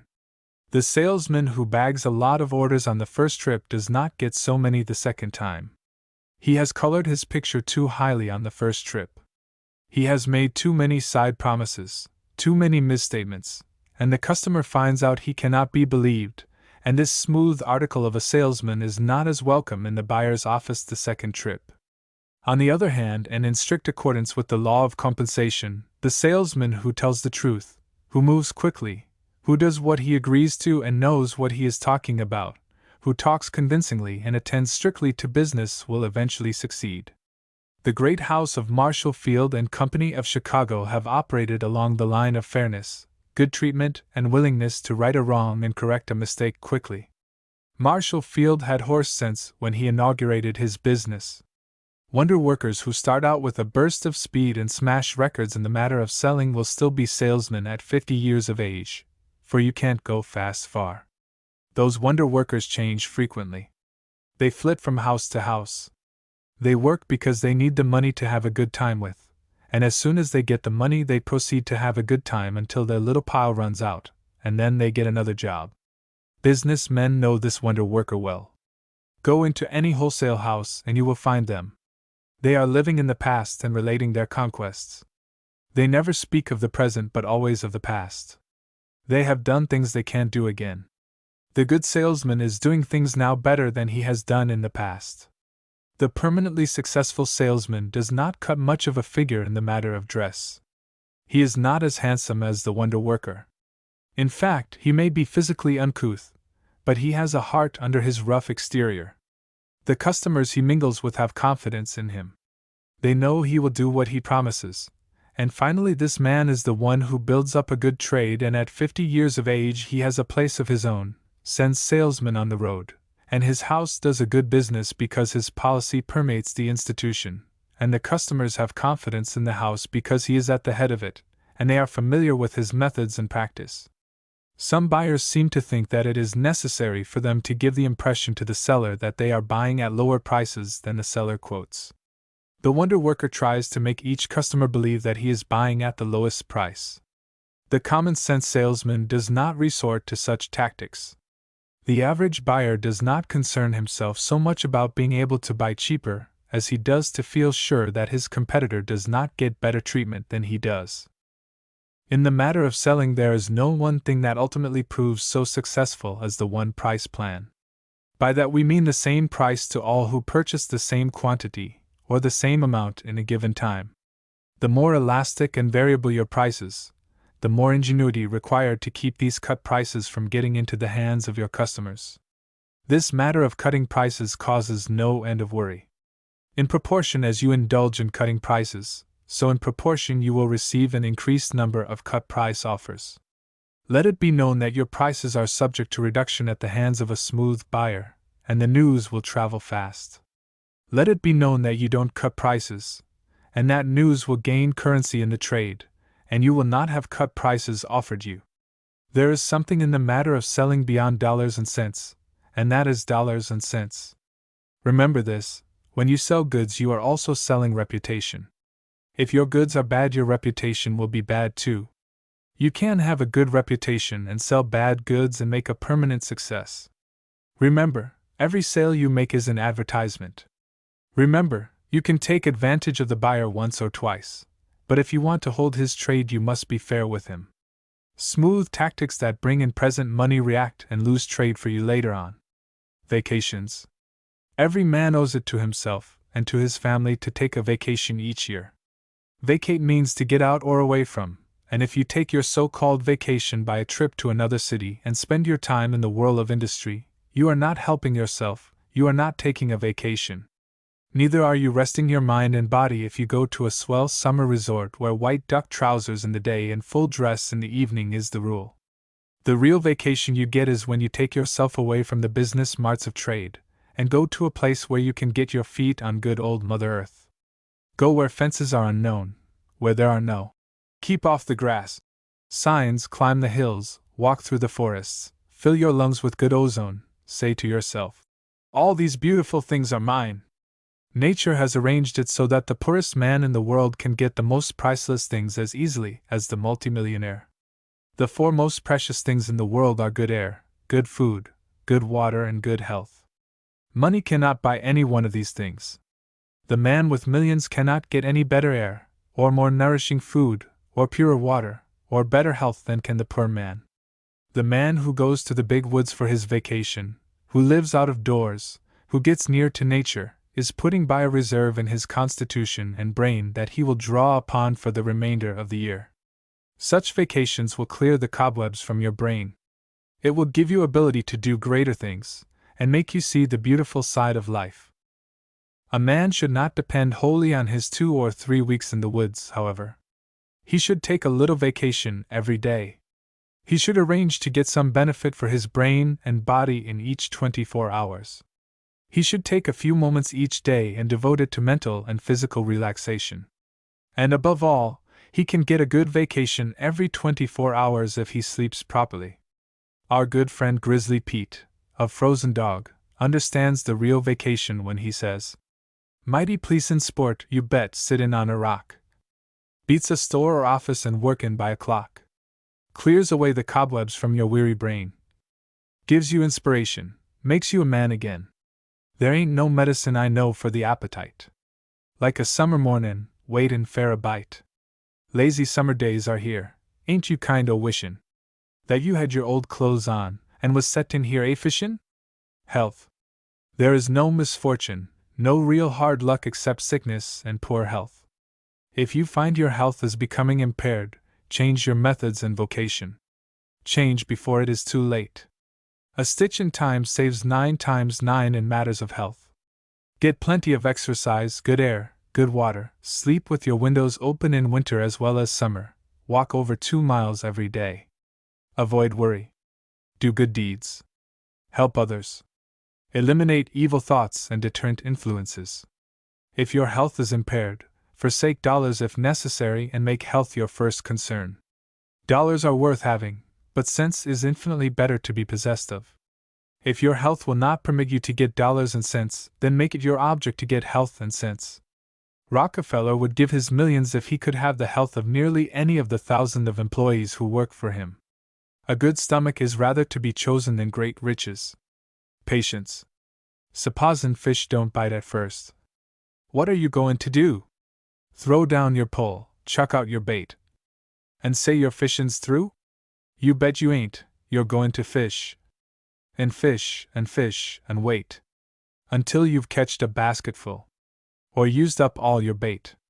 Suppose success don't come at first. What are you going to do? Throw up the sponge and kick yourself? And growl and fret and stew? You bet you ain't. You're going to fish. And bait again. Until success will bite your hook. For grit is sure to win. Patient effort and hard work each day, properly directed, will surely bring success. Failure comes to those who grow weary in the struggle, and to those who overwork themselves and overtax their abilities. Such persons hope that by large sacrifices of sleep and happiness, and by extra application and hard work, they will build for themselves fortune, that they may be happy at some future time. They make a great mistake in this respect. Divide your energies so that each individual day is successful, no matter how much the success may be. It is the men who are doing little things today who will be picked out to do great things tomorrow. And while you are making a little success each day, be sure that your heart sings while your hands work. Men who can do things are discovered.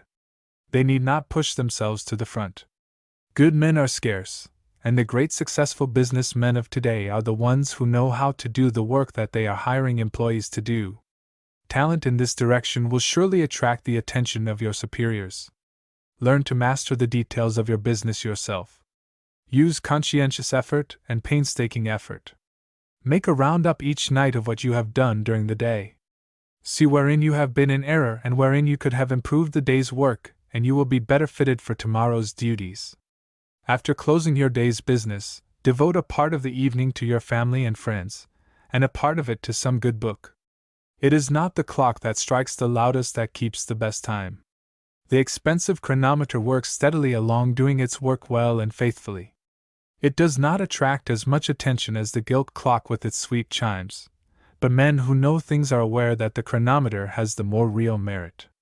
Have the chronometer for your ideal and not the fancy clock, for true merit will certainly receive due reward. We should all have some ideal which we hope to attain tomorrow, but let us remember that the way to reach the ideal tomorrow is to make today successful.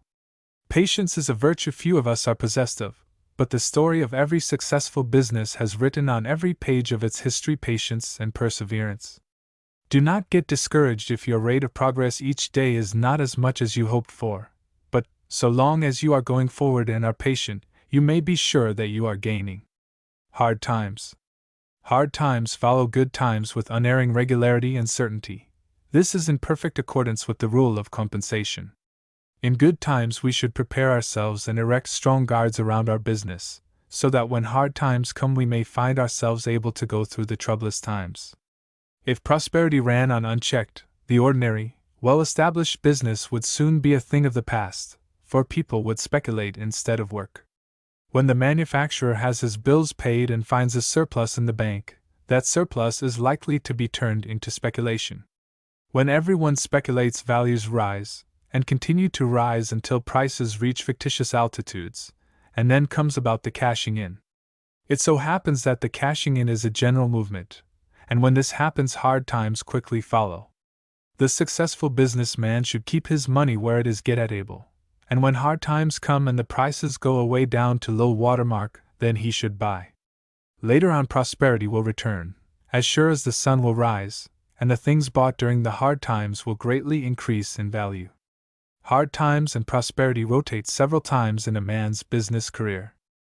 Hard times are necessary to the general scheme, for with continuous prosperity business would increase to such a momentum that there is no telling what the results would be.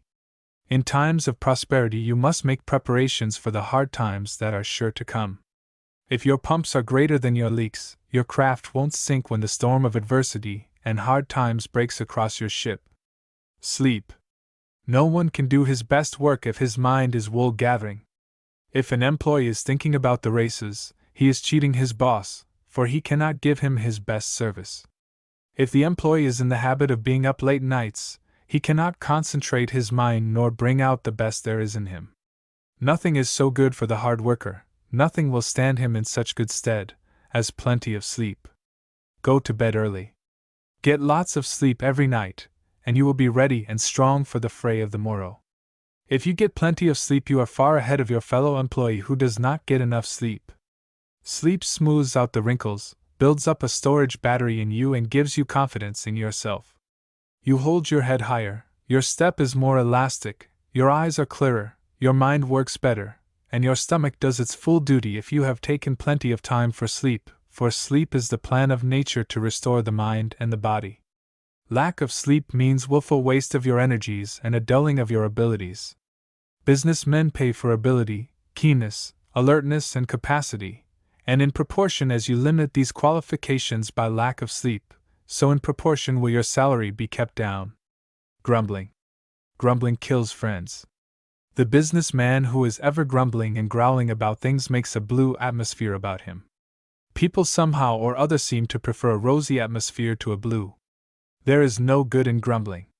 It gains nothing. Grumbling is an evidence that you have not sized things up correctly. That you are laboring under a delusion. That you are looking at the world through blue glasses. That you are not making proper estimates of other people. Grumbling is an advertisement to the world that you are not well balanced. Grumbling won't help things a bit. The more you indulge in the habit, the more firmly it becomes fixed upon you, and later you will find it almost impossible to shake it off. The grumbler grows to be a pessimist. He says disagreeable things. He makes his friends feel ill at ease. The grumbler gradually loses his acquaintances and even his close friends. If you are starting on the grumbling path, pull yourself together and cut the habit quick and short. Grumbling and indigestion go hand in hand. If you have indigestion, square yourself against it, make up your mind you will not indulge yourself and vent your ill feelings in grumbling. If you can start out each day with a resolve not to grumble, you will find the proposition not difficult. The first 2 or 3 hours of the day is the time when your resistance is called into play. There is no better antidote or cure for the poisonous grumbling disposition than the following, which has been for many years a pet sermonette of the writer. Be pleasant in the morning until 10 o'clock, the rest of the day will take care of itself. Associates. Birds of a feather flock together. A man is known by the company he keeps. Like begets like. We are creatures of environment. All these truthful sayings have been preserved as proverbs simply because they are simon pure truths. The matter of associates is most important for the businessman or employee to consider. The young man who spends his time in gambling, drinking, or dissipation cannot do his best work. He can no more hide these practices than the clouds can obscure the sun permanently, for evil, as well as truth, is sure to come out. One of the best attributes a man can possess is character. Character gives him credit at the bank, it gives him a standing among men. If the employee ever expects to be a boss, he must have character, and he must associate with men of ideas who will be helpful to him. A man will never improve his game of billiards if he always associates and plays with an inferior. He may satisfy himself for the time being that he is a big toad in a little puddle, but if he plays with a poorer player than he is bound to retrograde. The only way we can advance is to surround ourselves and associate with uplifting influences and healthful individuals. Our eyes should be turned forward and not backward. It will make several seconds difference in the speed of a horse whether he is running against a horse he can beat or running against a horse that can beat him. Race horse men have reduced this truth to actual practice. They have what is called a pacemaker. When they want a horse to trot fast, they mount a boy on a running horse just ahead of the trotter. If a man associates with his inferiors, the association will surely keep him from progressing. If you want to make money, if you want to progress in the business world, go where money is being made and mix with people who are making money. No man is naturally bad. No man gives himself over to criminal acts or hurtful habits solely upon his own instincts. These actions and habits come about through associations. Go to the criminal court any day, and you will see evidences of the man who is pulled down on account of his associates. Mix with your superiors in matters of business and morals, and you will unconsciously absorb qualities and ideas that will push you to the front. Hitch your wagon to a star. Aim high. Pick out ideals in business, and eliminate from your path all deterrent influences. There is no hold back like harmful associations. You will be judged by the company you keep. Old Dog Tray was really a good dog, but he suffered because of his propensity to associate with bad dogs. Fixed charges. Fixed charges are sums you have to pay out regularly, week after week, or year after year. When you buy materials and supplies, when you lease property or hire employees, or pay interest on borrowed money, all such things are fixed charges, and it calls for the best there is in a man to keep these fixed charges down as low as possible. When you buy a single item, such as a desk or a chair or a wastebasket, do not lose a lot of valuable time trying to save too much on those articles. When you go to New York once a year, do not stay at a second-class hotel for the several days you are in New York, when by the expenditure of 50 cents a day more you could stop at a good hotel. It is false economy to spend $5 worth of time to save 50 cents. When you are buying single articles that are not fixed charges, you have a little more leeway in the matter of price than when you are buying things that come under the head of fixed charges. In the matter of fixed charges, the penny you save on the unit assumes vast proportions in the many multiples.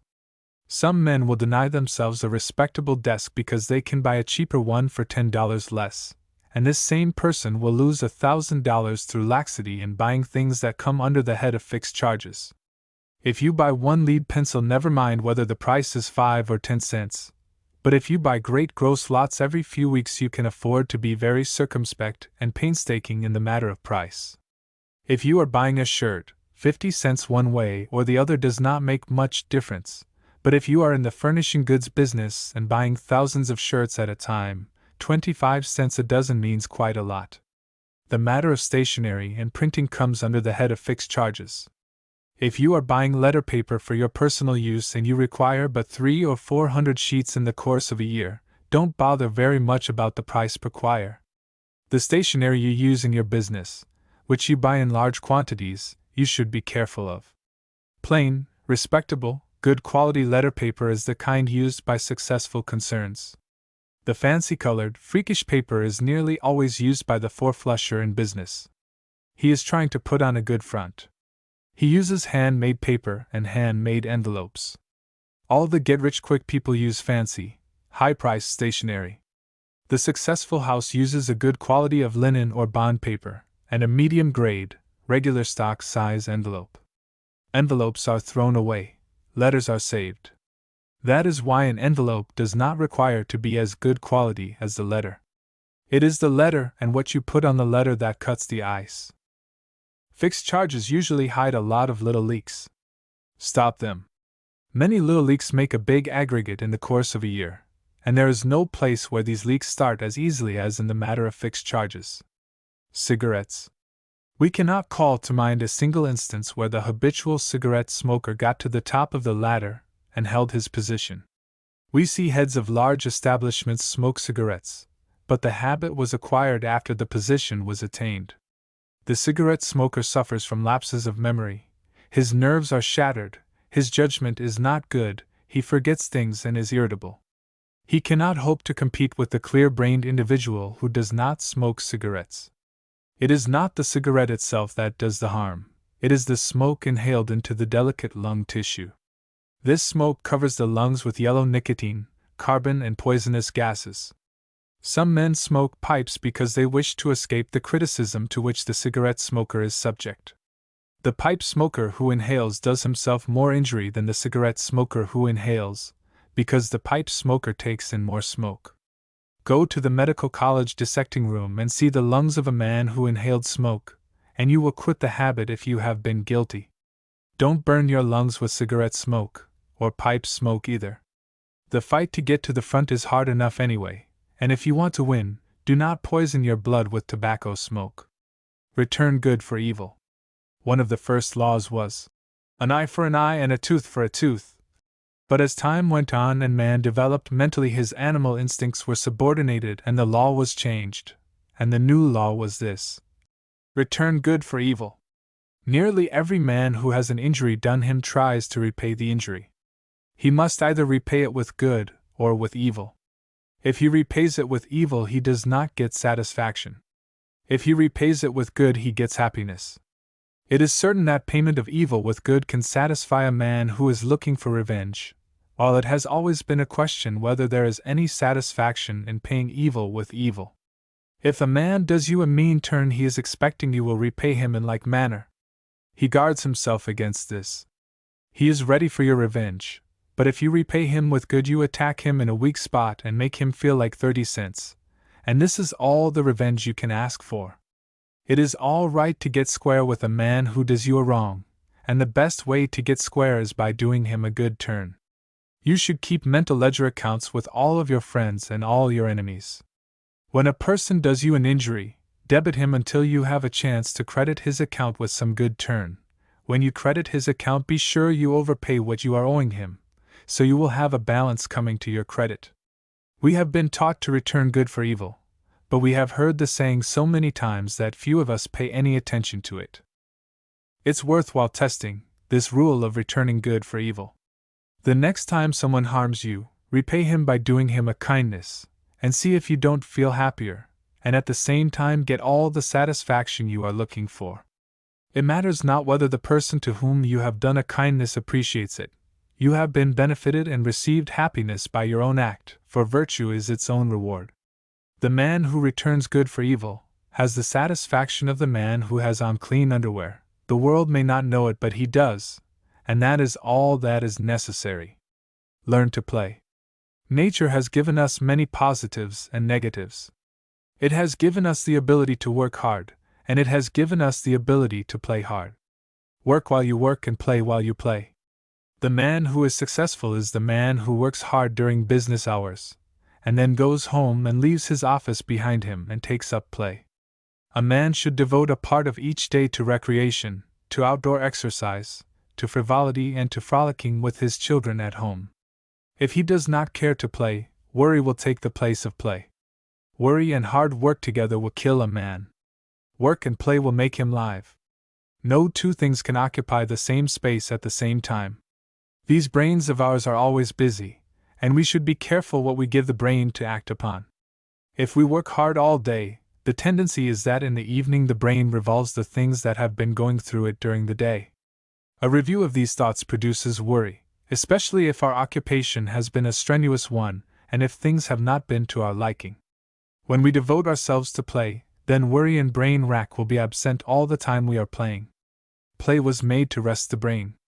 Your sleep will be better if you have indulged in recreation, and your mind will be clearer the next morning. Good fellowship. Call a man a fellow and he will resent it. Call him a good fellow and he feels complimented. The good fellow is ever found where pleasures abound. He shines at the dinner. His knowledge of mixed drinks is a revelation. The good fellow spends his time where the glasses clink, where the horses run, and where the revelers congregate. His earnings go for dinners, bottles, and shows, and while these occupy his mind he imagines he is having a good time, that his actions evidence good fellowship. Go to the clubs, and you will see the good fellow. He is spoken of by all the other good fellows as a good fellow, and they are all good fellows together. Some day the good fellow is taken sick and dies. He has not a cent to his name, and the other good fellows take up a collection to bury him. The only persons at the funeral are the other good fellows, and the only requiem he receives is, "Well, he was a good fellow." The good fellow at 50 is working for the good businessman. The good fellow is like the butterfly, and sips life's pleasures, and shows off his fancy colors, living for today only. The successful man is like the ant, he works and puts something away each day, where he can get at it in the future. When winter comes with its chilling blasts, the butterfly has nothing in reserve and it starves to death, while the ant keeps himself alive on the product of his own labor. Some day the good fellow finds himself in need. He goes to other good fellows, but they can't help him because they are in the same boat themselves. Then our good fellow grows pessimistic, and finds out too late that it does not pay to be a good fellow. Good fellows don't get good jobs very often. When they do get them, they don't hold them very long. It is a mighty poor recommendation to be referred to as a good fellow. People seem to think that the words, good fellow, cover a multitude of sins, and when a man has done wrong, or makes a mistake, or uses bad judgment, the other good fellows try to excuse his faults by saying, "Well, he is a good fellow anyhow." The good fellow bursts upon us with his halo about him. As time passes, the halo dims and the good fellow peters out. The good fellow who is so popular at the club today is found tomorrow trying to eke out an existence selling books and life insurance to other good fellows. There is nothing in good fellowship that can be negotiated at the bank. The credit man of the wholesale house does not give credit on good fellowship. Hard work. It is a mistaken idea that hard work kills men. Hard work never killed a man. It is the improper care of oneself when he is not working that does the damage. The more a man does with his brain, the less his hands will have to do. The better a man's reasoning and common sense are, the more successful he will be. It requires hard work these days to keep up in the race. You cannot make a success unless you work hard. Hard work will be much easier if you keep worry out of it. Hard work brings success, but to do hard work, the machinery must be in good order. You must keep your constitution up, you must have plenty of sleep, and you must learn to eat and breathe properly. No story of success has ever been truly written that did not depict hard work in every line. Success comes by inches, not by leaps or bounds. Success is the pushing forward each day by hard work.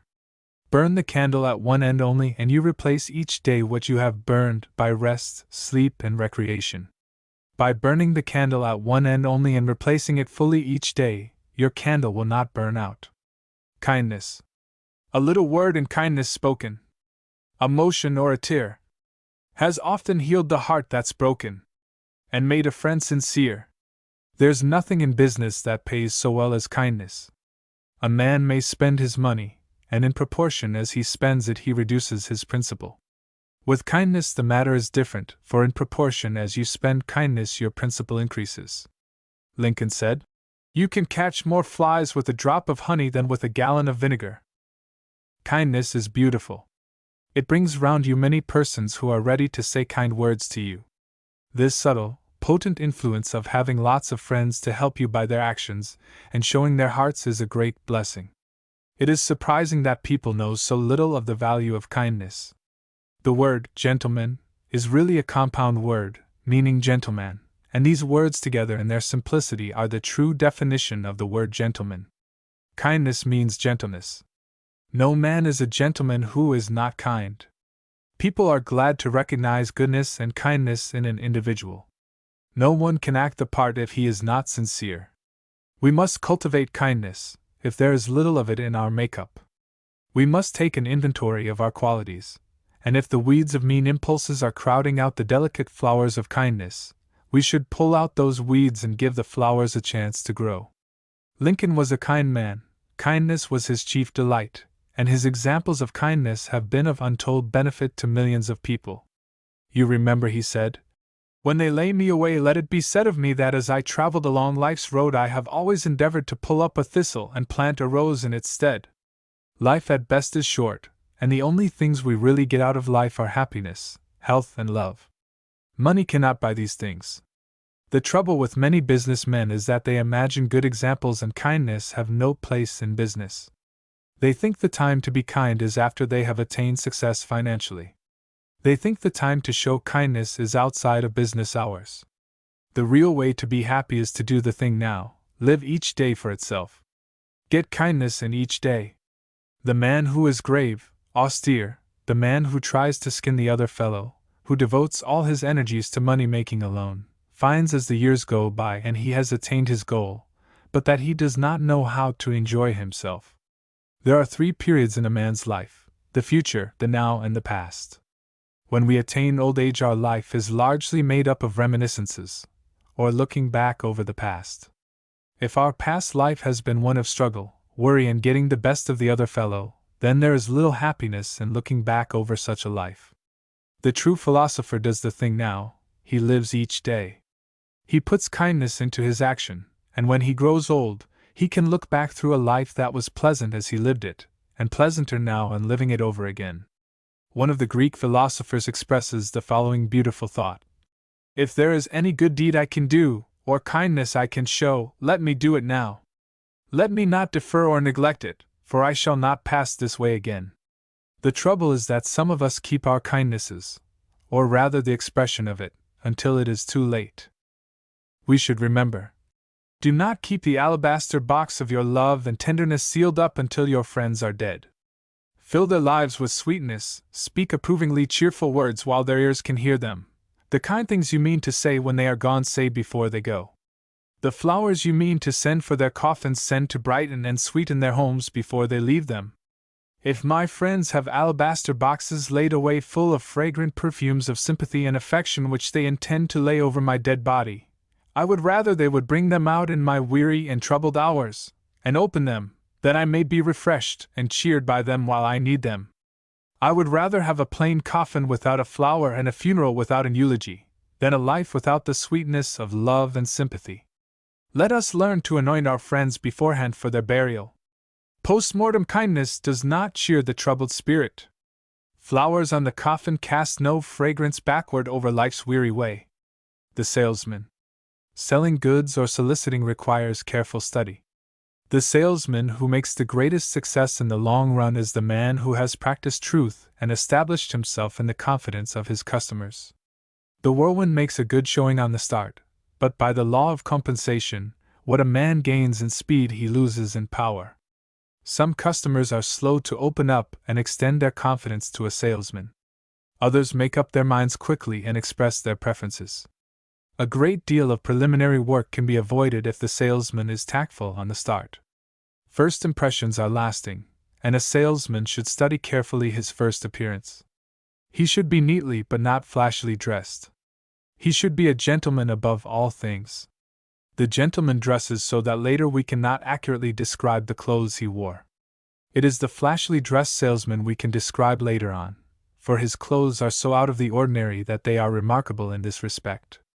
The flashily dressed salesman is remembered by his clothes rather than by his personality. The solicitor should never smoke in the presence of the customer on first acquaintance.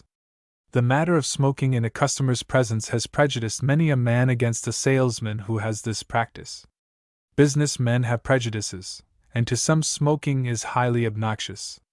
Under no circumstances smoke in a customer's presence unless the customer is smoking, or until at least you are well acquainted with him, and have received his permission to smoke. Times without number the writer has left his half-finished cigar in the hallway before entering the customer's presence. Storytelling is like a two-edged sword. Sometimes it helps and sometimes it is a distinct disadvantage to tell stories. You must know when to tell stories, and above all, do not tell stories to your customer that he could not repeat in his home. Above all things, the salesman must know his man. If the customer gives evidence that he is fond of a story, then remember a good story and tell it to him. No salesman ever made a distinct hit by telling vulgar stories. While a customer may laugh, he forms an opinion of you that is not complimentary, and if you are always telling stories that you would not repeat where women were present, the customer forms a very low estimate of your character. The facts are the world is full of good stories, and good stories help your case, while vulgar stories hurt it. Drinking is another method used by many salesmen to gain favor with a customer, and what we have said about vulgar stories may be applied to the matter of drinking. Years ago it was a general practice to take the customer out and get him half seas over before trying to sell him. The customers who are most susceptible to influence through whiskey are the ones who are most likely later on to cause you trouble, either through failure in business or through their preference for some other individual who can outdo you in the matter of drinking. You must get your customer by the heart, and not by the stomach. You must make your customer believe in you. In these days the businessman likes to deal with a salesman who is business from the start. He only buys goods because he expects to make money on them, and the sooner the transaction is over, the sooner he can turn his attention to other matters. The best advertising solicitors and best salesmen are those who get business on business grounds and through their knowledge of their business, rather than through their ability to tell stories, order dinners, and drink liquor. The good salesman studies the other side of the question. He acquaints himself with the method used by the customer in disposing of his goods. He does not talk his own side of the case all the time. He works with the customer, tries to give him good advice, and shows an interest in the customer's business. Such a salesman gets close to the customer, and retains his patronage long after the good fellow has passed away. Be wise, be patient, and above all things, acquaint yourself thoroughly with the goods you are selling. Know more about them than your customer does. Live up to your obligations. Keep your appointments. Study your customers' welfare. Help them when opportunity offers. The life insurance solicitor who gets the most turndowns is the one who writes the most policies, because the fact he gets so many turndowns is owing to the fact that he has seen so many people. Hard work, cheerfulness, honesty, patience, sobriety, and knowledge of good goods will make a man a successful salesman. Honesty. Under this caption, we are expected to say, honesty is the best policy. This expression is as old as the hills, and if it were not good, it would not have obtained so long, for honesty certainly is the best policy. Many a man in business practices absolute honesty and integrity, because honesty is the simplest and best method he knows of for doing business. No man can succeed permanently who is dishonest in his practices. The successful businessman is the one who practices honesty in all actions and dealings during his business experience. Honesty begets honesty. The man who is honest in his dealings with his fellow man has a subsidy which money cannot buy. He gets honest treatment at the hands of others. The merchant who cuts a bolt of silk in the middle and puts different prices on each piece may figure he is making money by his action, but retribution is sure to follow. Honesty is a slow road to wealth, but, in accordance with the law of compensation, in proportion as the business built up on honesty is slow, so in proportion will it last longer. Honesty is the best advertisement a man can have in his business. Success. If after the employee strikes a balance each day, he finds that he is moving forward, then he is on the road to success. And so it is with the businessman, only the proportions are greater. 1 cent put at 4% interest per annum 1900 years ago, with interest added to the principal every 25 years, would represent today more money than there is in the world. It would have taken 25 years before the original investment of 1 cent was doubled. If a man had started that plan, his grandchildren would have said the scheme was no good because it was too slow. The boy goes to school regularly and shows little advance in his mentality if you measure from day to day, but the boy is gaining every day. He is going ahead slowly but certainly. The gambler and the foolish man like success to come quickly and with great strides. It is because there are many foolish men and gamblers that the get-rich-quick fake thrives. The man who gets rich suddenly usually indulges in such sports as lighting cigars with $10 bills, and his wind-up is in the pauper's grave. No man knows the true value of money unless he has worked for it. The man who has earned his dollars through the penny route knows the value of the penny, and he gets mighty good value when he spends $1. The man who walks steadily in one direction does not appear to be making much progress. The ship on the ocean seems to be standing still. When night comes, the man who has been walking steadily has disappeared, and the ship that seemed to be standing still has vanished beyond the horizon. The law of compensation says the more haste the less speed, and so in the matter of success, we must not feel discouraged because the speed at which we are traveling forward does not seem noticeable when compared with the rapid pace of some of our friends. Be not impatient. Learn to wait. Be a good stayer. Do not let the success of the get-rich-quick creature deter you from your resolve to move forward slowly. You will get there in the long run. And when your hair is silvered and cares rest easily upon your shoulders, the long road you have traveled will be a source of infinite satisfaction to you. Your retrospection will be pleasant, and the very things that were hard in your youth are sources of satisfaction to you in your old age. Do not use the yard measure in counting your progress, but use the inch rule that has fine fractions on it. Thinking, "I did not think," is an excuse offered by many.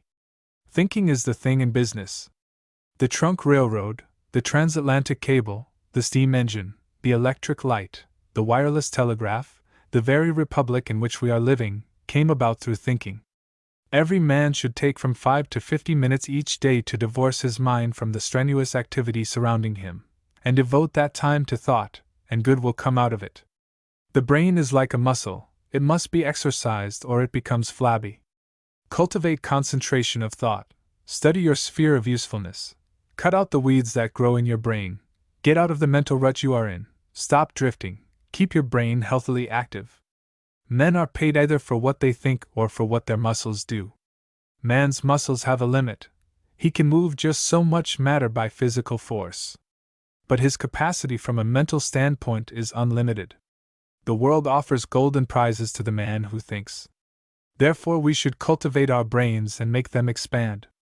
The brain is like a plant. If you nourish and cultivate it and care for it, it will grow too. Excitement, striving for pleasures, indulging in reading light, frothy literature, excessive daily newspaper reading are all weeds and thought killers. Don't act on impulses. The get-rich-quick man or the fake mind promoter says, "Buy today, the price goes up tomorrow." These fakirs don't want you to think. Thinking is an enemy to their persuasive arguments. If you think, and think rightly, the fakir does not get you. When you get a nasty letter, don't answer it right away. Think it over. Think carefully. If your thoughts of revenge are so strong that you cannot calm yourself down, then write a letter and express yourself in the fullest degree. Leave the letter on your desk. Do not look at it for 3 hours. Then when you look at it, you will instantly determine to tear it up, because in the meantime you have been thinking. Thoughts expressed on paper have a different sound than if they are uttered verbally, therefore you should think carefully when you write. Cultivate poise, calmness, and practice careful thought before you speak or write. In proportion as you master difficult problems through thought, your brain will be ready for greater conquests. Here are some things to think about during these times when business is so good. These prosperous times are dangerous times. In times of prosperity we build up false idols, and raise our hopes and ambitions beyond the safety point. Prosperity makes most of us careless. We don't give our business the careful consideration we should. We run to extremes during prosperous times. We should make the most of prosperity while it is here. We should enjoy it to the fullest, but we should remember that for every high tide there is a low ebb. Prosperity should enable us to put away a reserve for the hard times.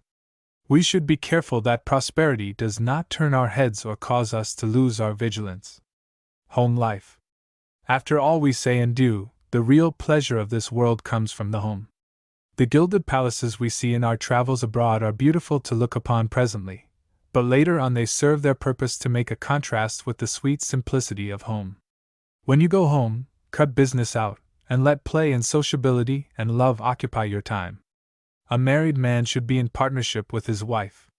The man being fitted with sturdier physique, with strong ability to combat, should take up the heavy burden of business, for those are the things he can do the best. The wife should take up the home part of the duties of the firm, and when evening falls each member of the firm should try to lessen or take away the cares to which the other has been subject during the day. The best place in the world is the home, and in proportion as home life is unsatisfactory or uncongenial, so in proportion are the clubs filled with dissatisfied and unhappy men. If you want to hear pessimistic talks on home life, talk with those derelicts who spend most of their time at the clubs. Learn to make much of little things. Learn that smiles and good humor in the home bring happiness, and iron out the frowns and check the mean impulses arising within us. Be pleasant every morning until 10 o'clock, and the rest of the day will take care of itself. Start out in the morning right, and happiness will be home at night. There is nothing in your old age that will be such a comfort to you as retrospection, or looking back over a long life of happiness in the home. The happy little incidents which today seem trivial will be remembered in the future, and 1,001 occurrences which are happening in the home are being put away in the storehouse of memory, later to be called upon and enjoyed again. In the evening of life, when you and your silver-haired partner sit before the fireplace, when you have retired from active participation in your respective branches of the business, which is bread-winning on the part of the man and bread-making on the part of the woman, then you will have a happiness and satisfaction which all the gold in the world could not buy. The pleasures of the old who have had happy homes during their lives are the greatest pleasures in the world. The sunset of your life will not be beautiful unless your home life was pleasant during your day of work. Optimism. The man who is an optimist may be laboring under a delusion, but certain it is that he is happy while under the delusion. Every man should have ideals. He should see the beauty and good in things. He may not accomplish his ideals, but the anticipation and working out of them is a mighty pleasant vocation. The pessimist is always unhappy, and when no definite thing is before him to worry about, the very fact that there is nothing to worry about makes him unhappy.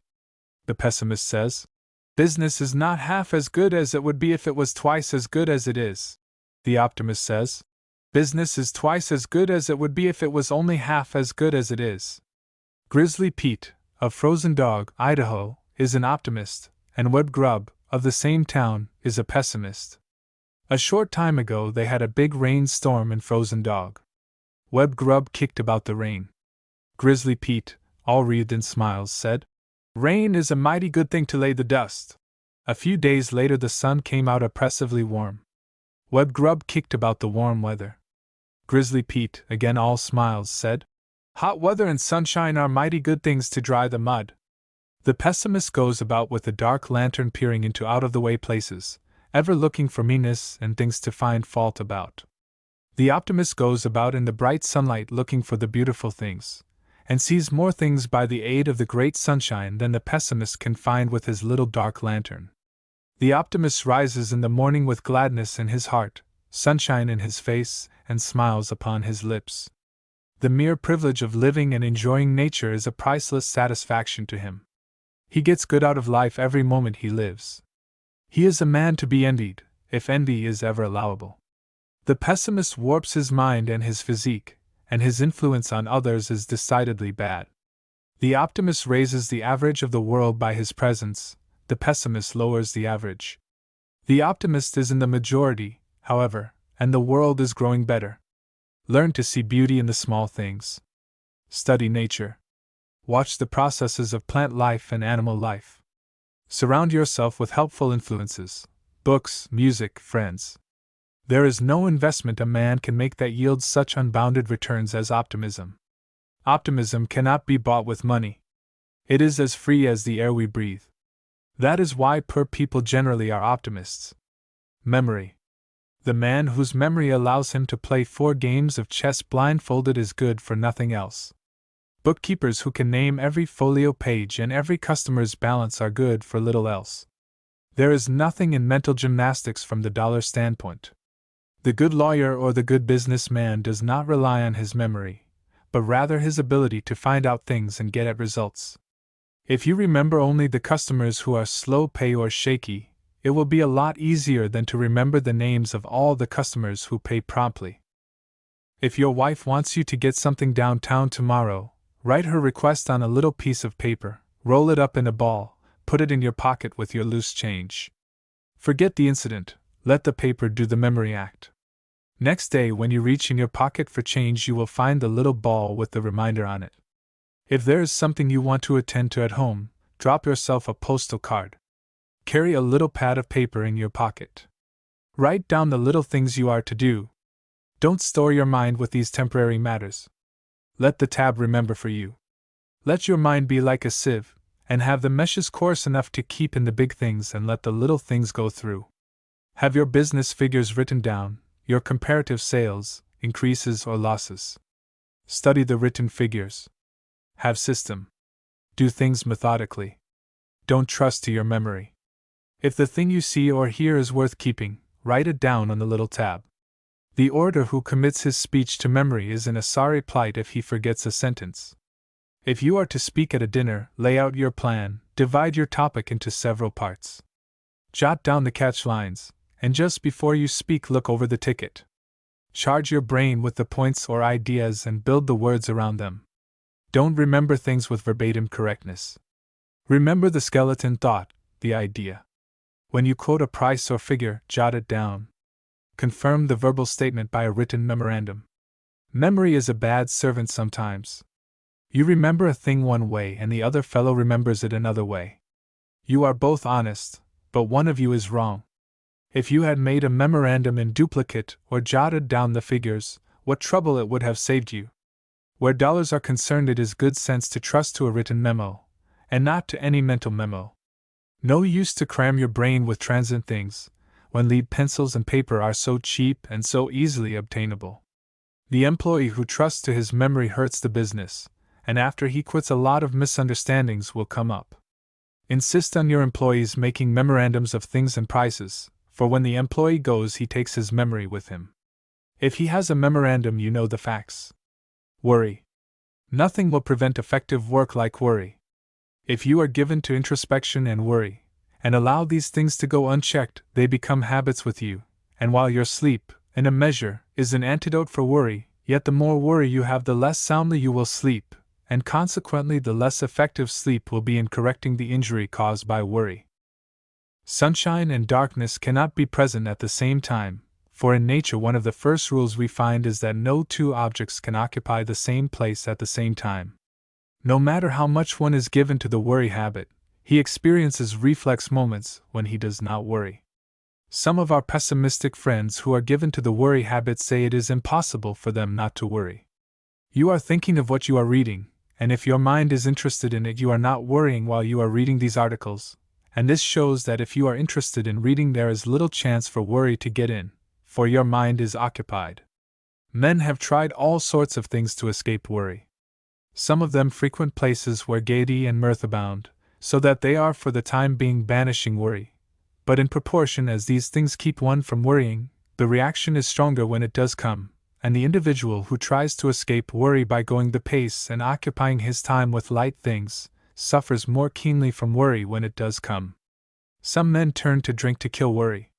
Many a man imagines while he is drunk and his brain is clogged with alcohol that he is the happiest man in the world, and some of them go to the extent of imagining their finances are in a flourishing condition. The alcohol fills the brain with fancy pictures, and for the time being the mind forgets to worry. When the alcohol wears away, the brain takes up the worry again in an increased degree.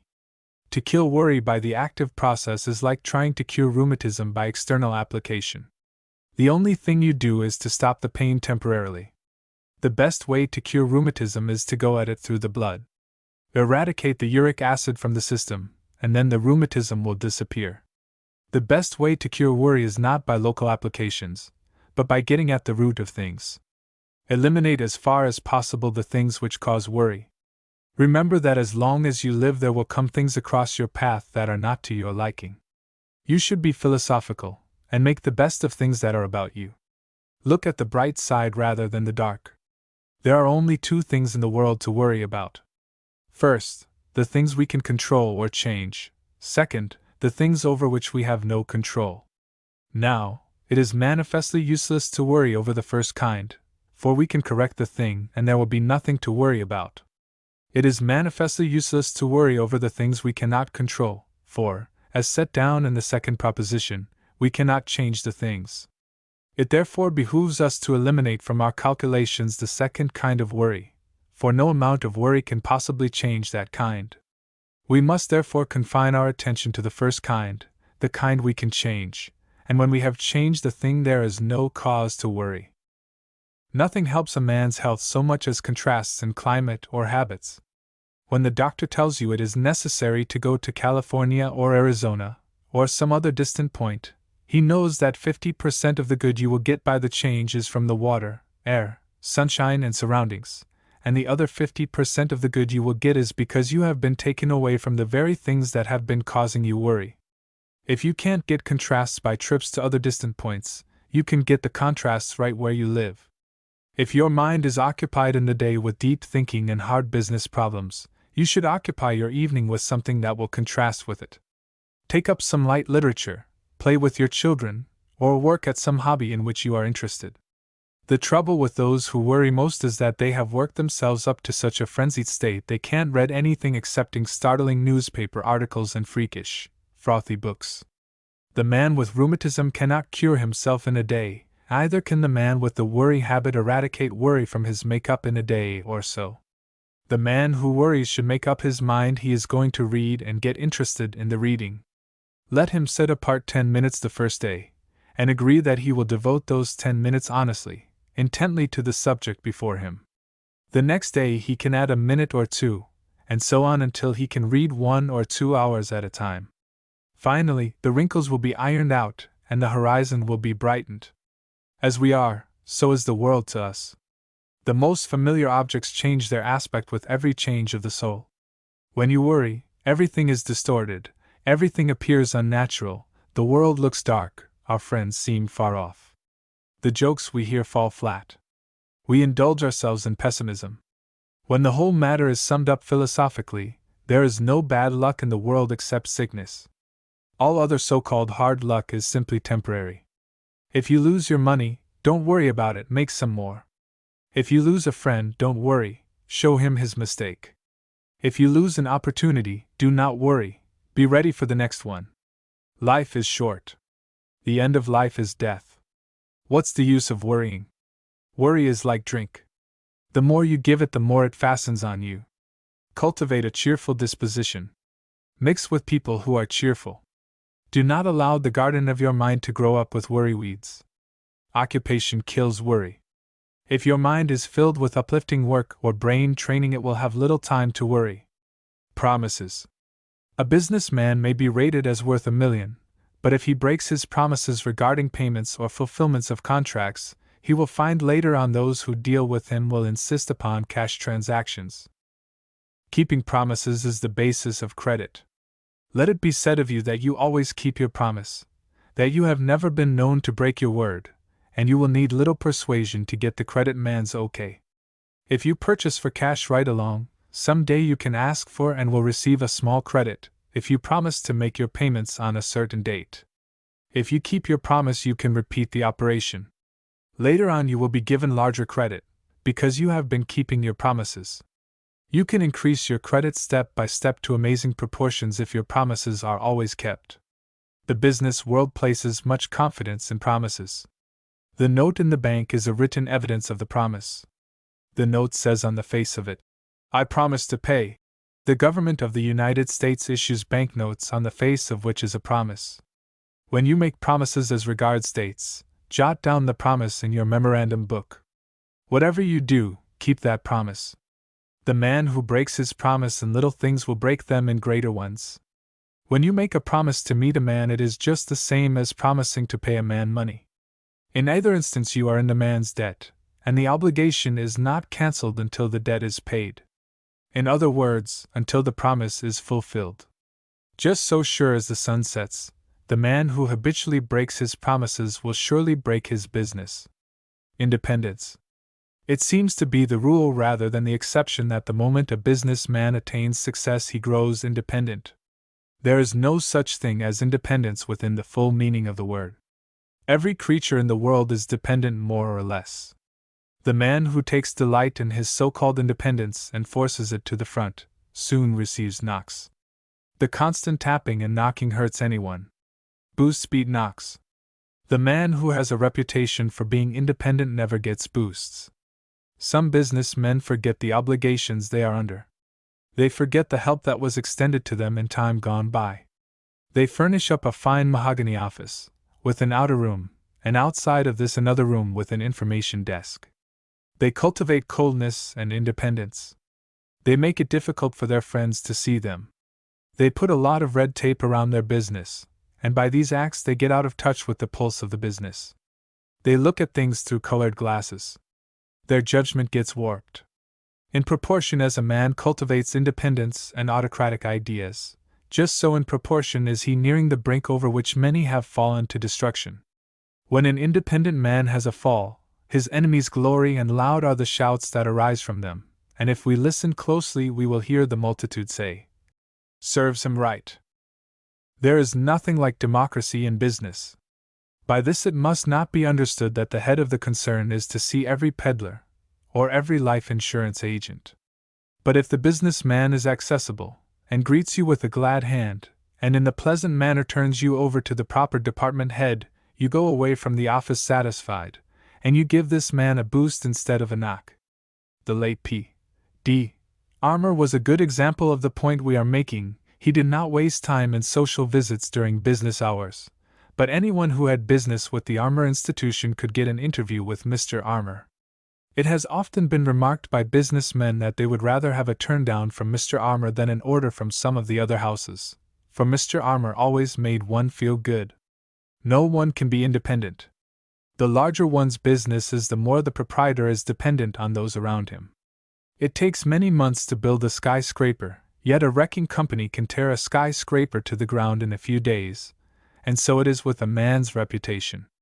It takes years to get good credit in the commercial world, but if success spoils a man and makes him independent, he has created enemies, and there is no telling where these enemies will get in their work. It is like the worms eating through the bottom of a ship. Some day the craft goes down because of the silent attacks made in it, which were not visible from the surface. Some day the independent man is surprised to have the bank call him in and insist that he take up his loans. He is astonished.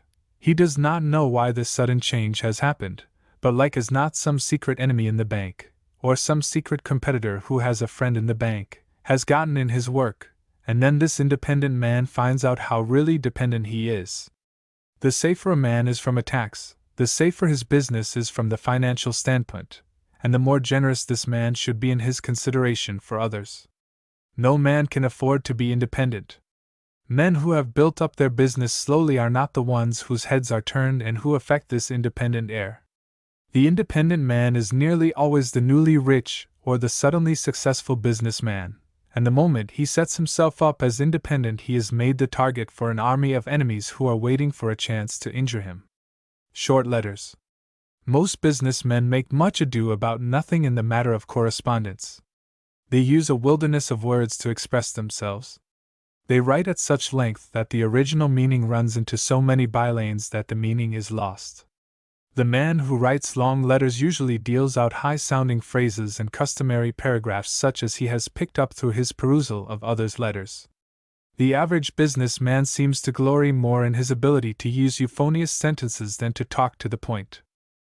Letters should be like telegrams, they should be short and to the point, so there will be no misunderstanding on the part of the recipient. There is one businessman that we have been in close touch with for over 15 years.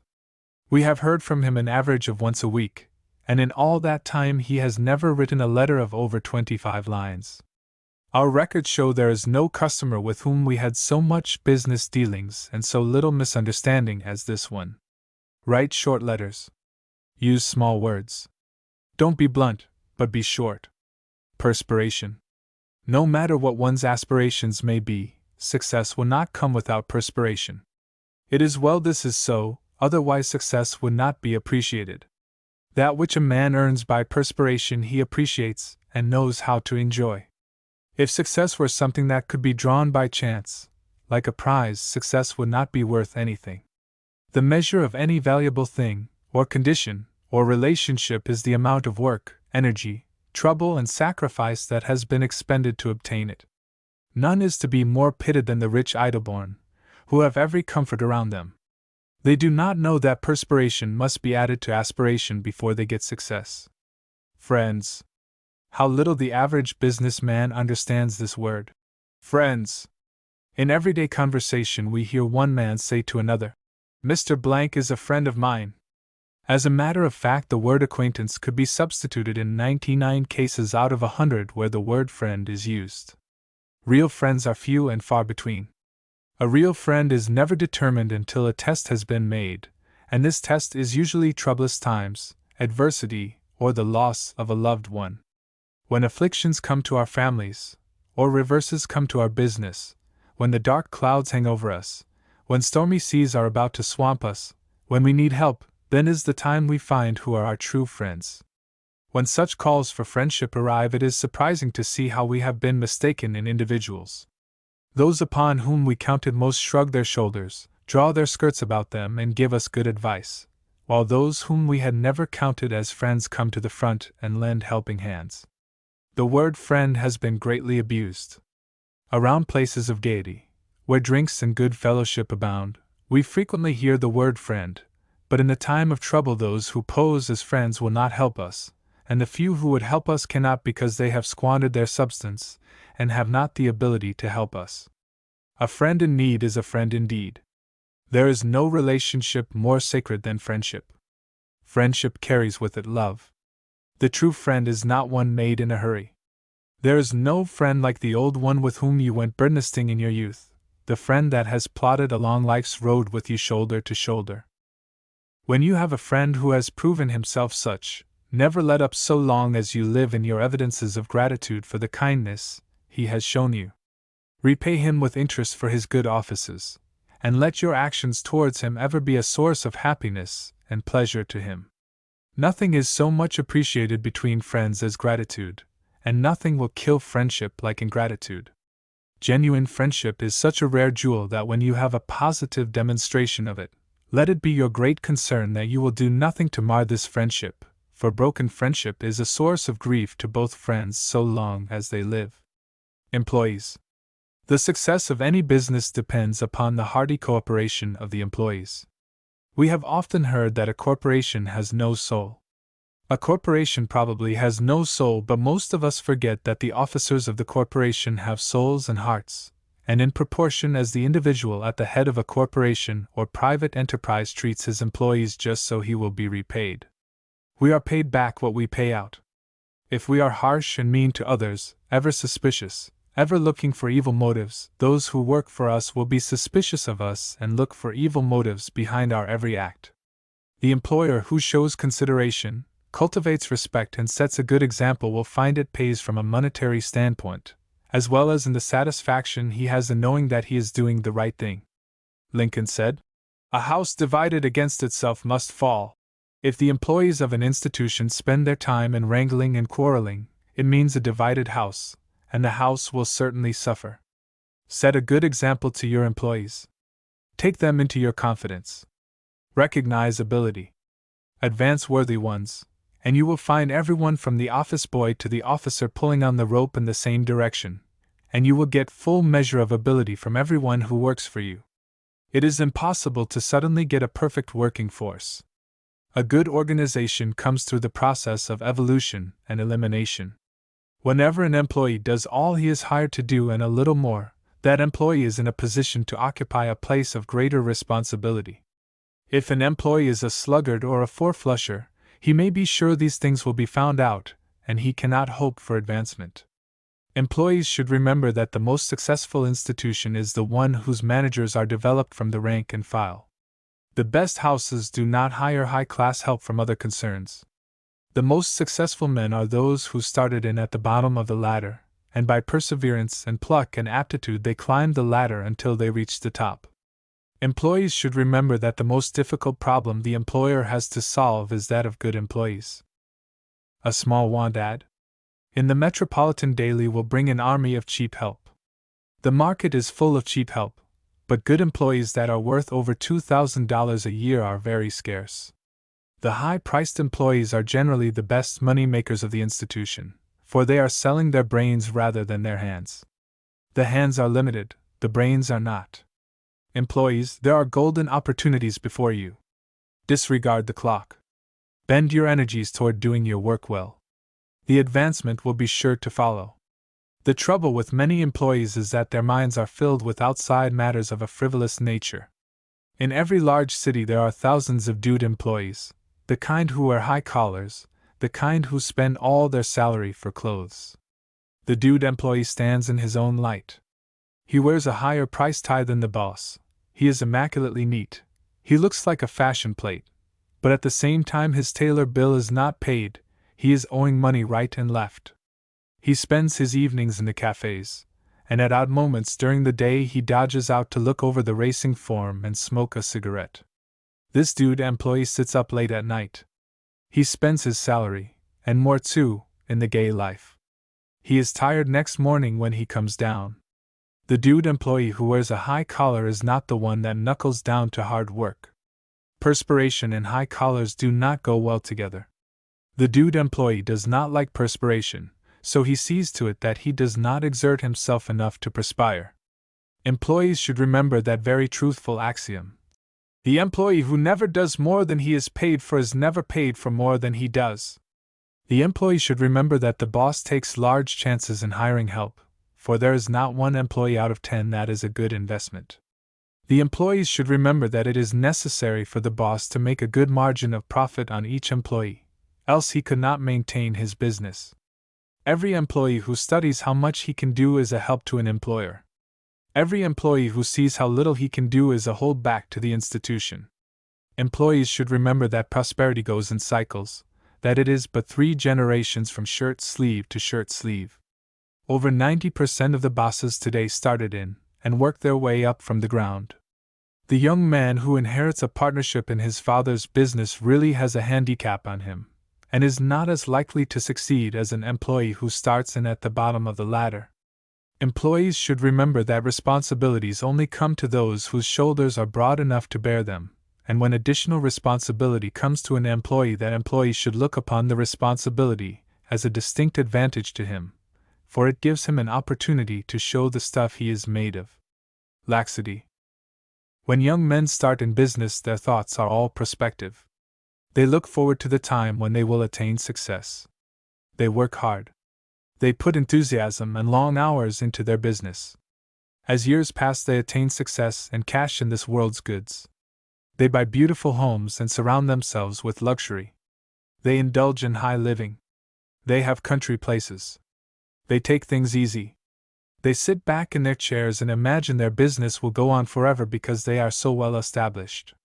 The hard worker is entitled to slacken up a little as success comes to him, but the moment his energies commence to wane, he should see to it that he gets the right sort of young material in the institution to keep up the enthusiasm and hard work which he himself has had. In the very nature of things, it is impossible for a man to keep up his youthful pace in his mature age, for, as we have frequently observed, you can't go fast far. One of the principal elements in Marshall Field's success was that he got enthusiastic, hard workers around him. The moment he saw signs of laxity in any of these individuals, he let them out and got new material. Laxity means loss of power, and with loss of power the machine does not do as good work. Laxity in business is a waste. Enthusiasm.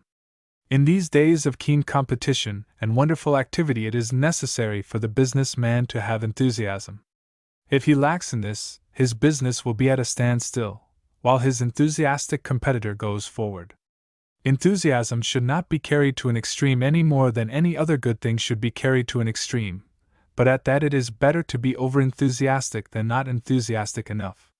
No one can be truly enthusiastic who does not believe in his business. Enthusiasm is a form of advertising. It shows the people you deal with that there is something going on and that you believe in your own medicine. Catching up. Nearly everyone in this business world seems to be engaged in the occupation of catching up. Nearly everyone is a little behind in the matter of finances. As soon as one gets across the stream and is on dry land and has his bills all paid, then he takes on new responsibilities and goes deeper in debt. It is a very hard game, this catching up. The game of existence is very easy to play when you are caught up. We have tramped through the forests of the Great West, and we have invariably found that the pacemakers or leaders are the least tired at night, while the followers or those who are behind trying to catch up are the ones who are most fatigued. Some people are habitually behind with their hauling. As the Missourians say, no matter how their salaries may increase, they are proportionately behind with their hauling all the time. When an employee gets $50 a month, he is owing $75. He is working hard at the catching up game all the time. He figures that if he only got $75 a month, he could apply the $25 extra and could catch up in 3 months. The theory is all right, but the practice is not, for when this individual gets $75 a month, instead of applying that $25 extra to catching up, he finds that he wants better neckties and better underwear, and makes greater expenditures all along the line. So instead of wiping out that $75 debt he had when earning $50 a month, he finds himself $150 in debt on his $75 salary. This catching up has a bad influence. It worries the individual. He does not do his best work. When you have all your bills paid and a surplus of $500 in the bank, your head is higher, your chest is broader, your backbone stiffer, and you have a confidence that helps you take on greater responsibilities. To be in debt is to be under obligations to your friends, and it kills off those strong qualities which you naturally possess but which warp when you are catching up. The man who is catching up cringes instead of standing erect, he is suppliant instead of dominant. He is disturbed by little things, and in the meantime the catching up process is tearing down his nervous system. Get caught up with your hauling. Whatever your income is, save a percentage of it. Do not mistake us in thinking that we are preaching the old sermon of the savings bank, which is, save your pennies and the dollars will take care of themselves, for our friend Grizzly Pete of Frozen Dog, Idaho says, save your pennies, the dollars will be blown in by your heirs. No man gets rich through mere saving, but it is the training the man gets in saving the pennies that gives him a good idea of values of things and shows him the importance of having a reserve. If the boss is extravagant in little things, the employee multiplies the extravagance. If you are always catching up while you are an employee, you will always be catching up while you are boss. If you are always saving and putting by a reserve while you are an employee, you will be doing the same thing when you are a boss. The principle is the same. It is merely a question of figures. Do not take on financial responsibilities until you see your way clear to meet the responsibilities, and in addition to meeting them, see to it that you have made an allowance for good measure. Catching up calls for double effort and double work. Anger. In proportion as a man is wise, he controls his anger. Centuries ago, the following truth was written: "Whom the gods would destroy, they first make angry." And in the same era, there was also given us another truth: "A soft answer turneth away wrath." A man's judgment gets twisted, his ground becomes insecure, and his point of vantage weakens when he becomes angry. The man who keeps calm when the other fellow gets angry has infinitely the best of the matter. Let the other fellow fret and stew and get red in the face, but you keep calm and you will win the fight every time. Control yourself, change the subject, and absent yourself when anger shows. Cultivate poise, refrain from lowering yourself to the methods of the ignorant, which is anger. By keeping your temper when your adversary gets angry, you thereby show your superiority, and your adversary instinctively feels you are a bigger man than he is. A cool head is wonderful capital for an employer or an employee.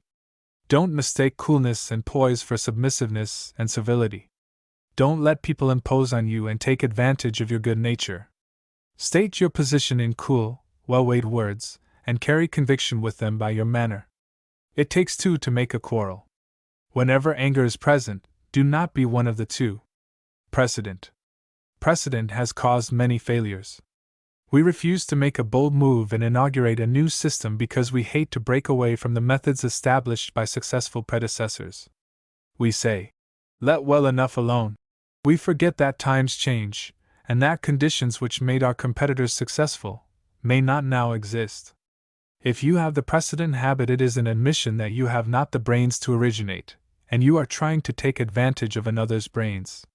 You remember the old fable of the lion and the jackass. The jackass was browsing on thistles in the desert. It took all his time to gather enough of the scanty vegetation to keep him alive. One day the jackass noticed the lion comfortably eating a lamb, whereupon he said, "That's the scheme for me. I will do the same trick as Mr. Lion." And forthwith the jackass found a dead lion and covered himself with the lion's skin, hoping that with the lion's skin he would appear as a lion and thus be able to catch game in large portions, and relieve himself of this slow, monotonous, hard work he had been used to. The jackass sallied forth, but he could not catch a lamb. He had copied the lion so far as physical appearances were concerned, but he did not have the brains of the lion, and he failed. There are hundreds of wealthy business concerns today who are slowly dying from dry rot because they have not the nerve to break away from the precedent that built up their businesses. They let sentiment outweigh common sense. They maintain the same old lines and follow the same policy because that policy years before things made them successful. Many manufacturers continue to advertise in publications which have long since lost their advertising value. These manufacturers have the habit, and on account of precedent they are afraid to break away. They do not recognize that since they started there are dozens of newer, brighter and better publications than the ones they are using. Columbus, Marconi, Edison, Stephenson, Newton, Fulton, and hundreds of other originators would never have succeeded if they had followed precedent. They required strong courage to break away from accepted methods. Each of these men was told in so many words that the thing never had been done, and consequently could not be done. Businessmen who throw aside precedent are more apt to succeed, for by throwing aside precedent they show they have originality instead of the ability to copy. Financing. A financier and a general are much the same thing. The financier makes the dollars do the work at the best place, and the general does the same thing with his soldiers. The financier with plenty of money in the bank and the general with plenty of soldiers at his command are alike. They give the order and the thing is done, for they have the material to do the thing with. The difference between the good financier and the bad financier is like the difference between the good general and the bad one, the difference being that the good one makes a little go a long way, and gets the best results from the little under his command.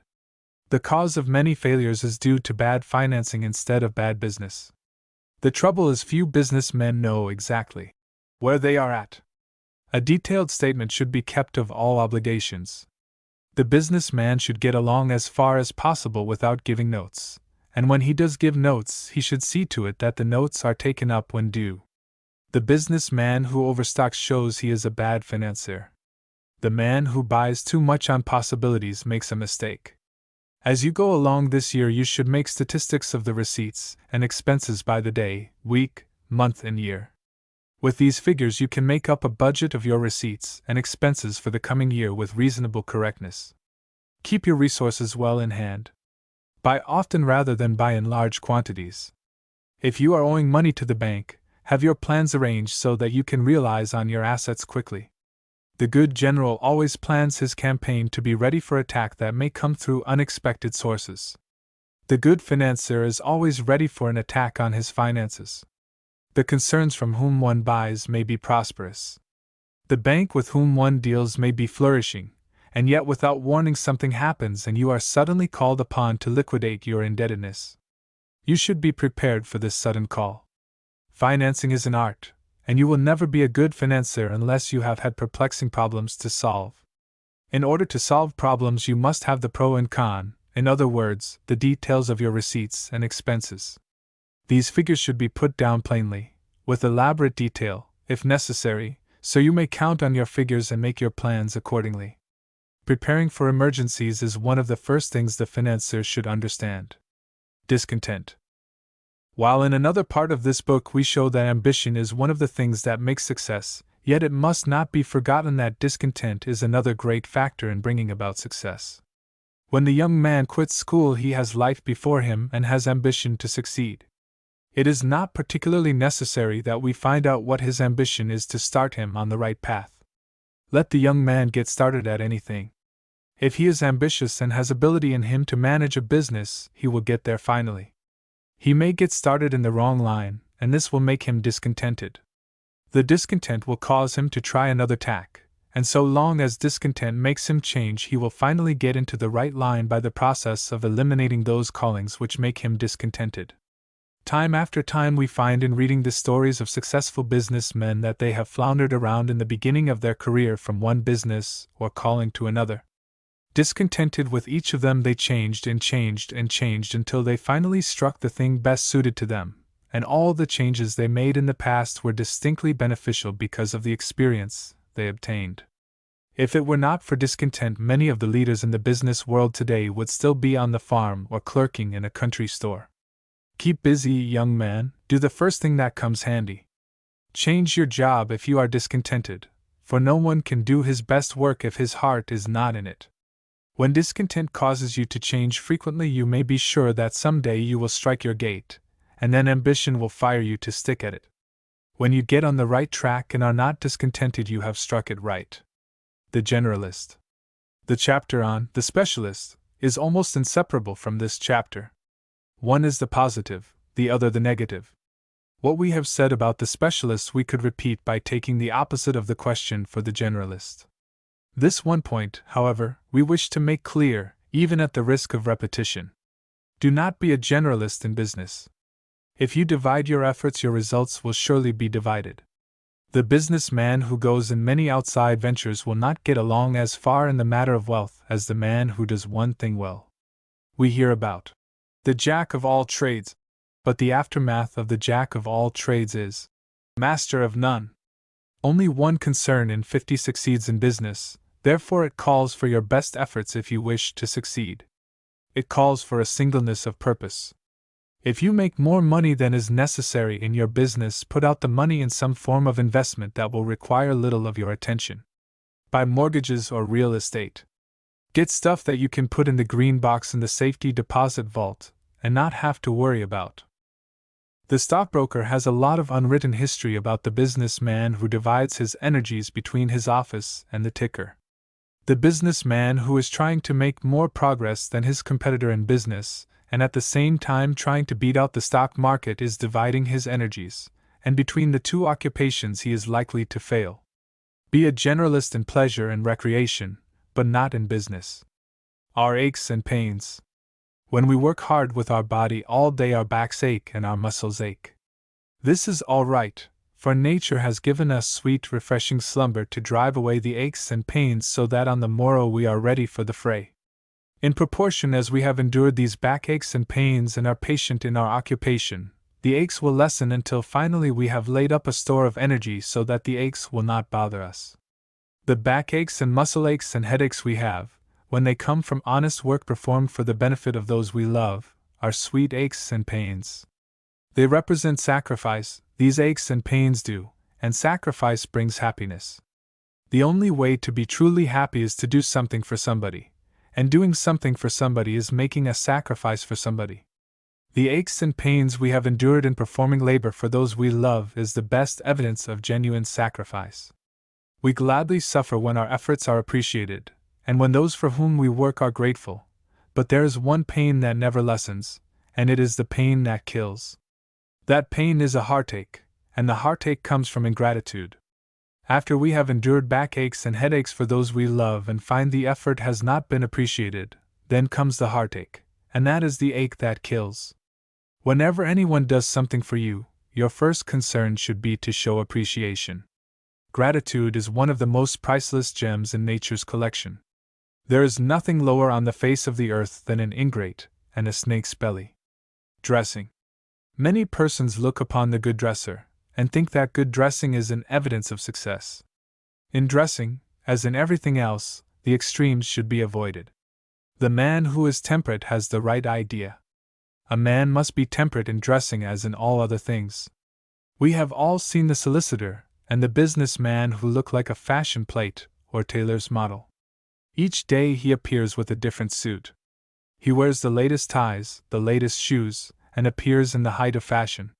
This extra dresser is a four-flusher, for he is trying to appear as something that he is not.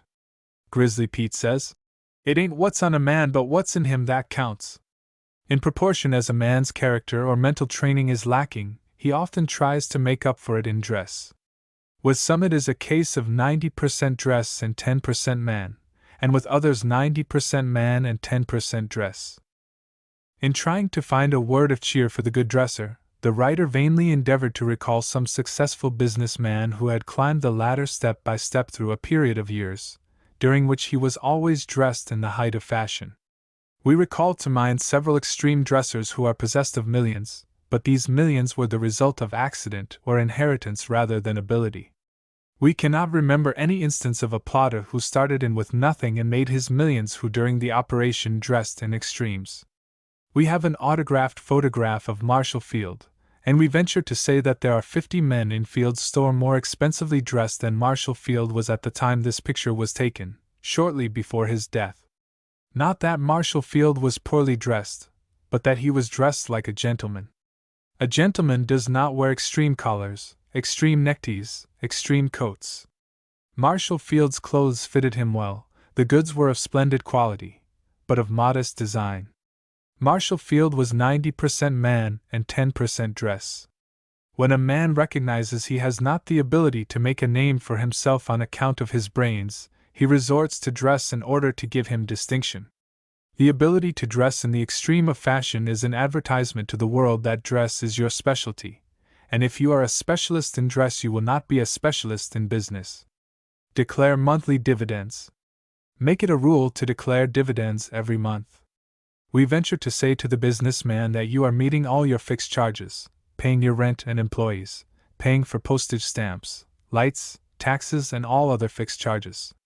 When the government put a 2-cent tax on your checks, you paid that tax.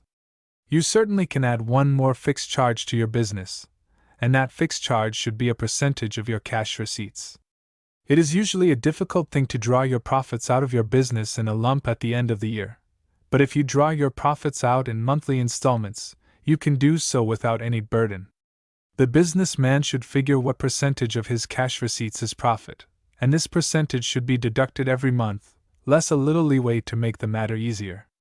Make the percentage a fixed charge and put this money away in a special account as a reserve fund if you do not wish to draw the dividends out of your business. If you have this reserve fund drawn out in monthly installments, you are ready for attack if your creditors call on you suddenly. If you have a snug little sum in a separate bank as a reserve sufficient to withstand any attacks on your business, your step will be more elastic, you will have more confidence in yourself, you will have less worry than if you are keeping your nose to the grindstone and have no reserve. There is some amount between $1 a week and $1,000 a week which you can draw out of your business without affecting it. If you make this a fixed charge, you will take care of it, and you will arrange your business and your purchases so that this fixed charge will be properly taken care of each month. You will trim your expenses a little closer, and your business will thus benefit by having this fixed charge. Nearly every failure is due to sudden calls of creditors or refusal of the bank to extend further credit. This fact shows plainly the necessity of having a reserve fund. Take your figures for several years back and find what percentage of the total receipts was profit. If, for instance, your business earned $9,000 and your total sales were $100,000, then 9% of your receipts represents profits. You can therefore declare a monthly dividend of 8%, and when Christmas comes you will have an extra dividend, being the accumulated 1% each month you did not draw out in dividends. Debt. If it were not for debt, most banks would go out of business, for banks live because debt is a recognized factor in business. The plan of getting rich through saving is a very difficult and practically impossible road to wealth.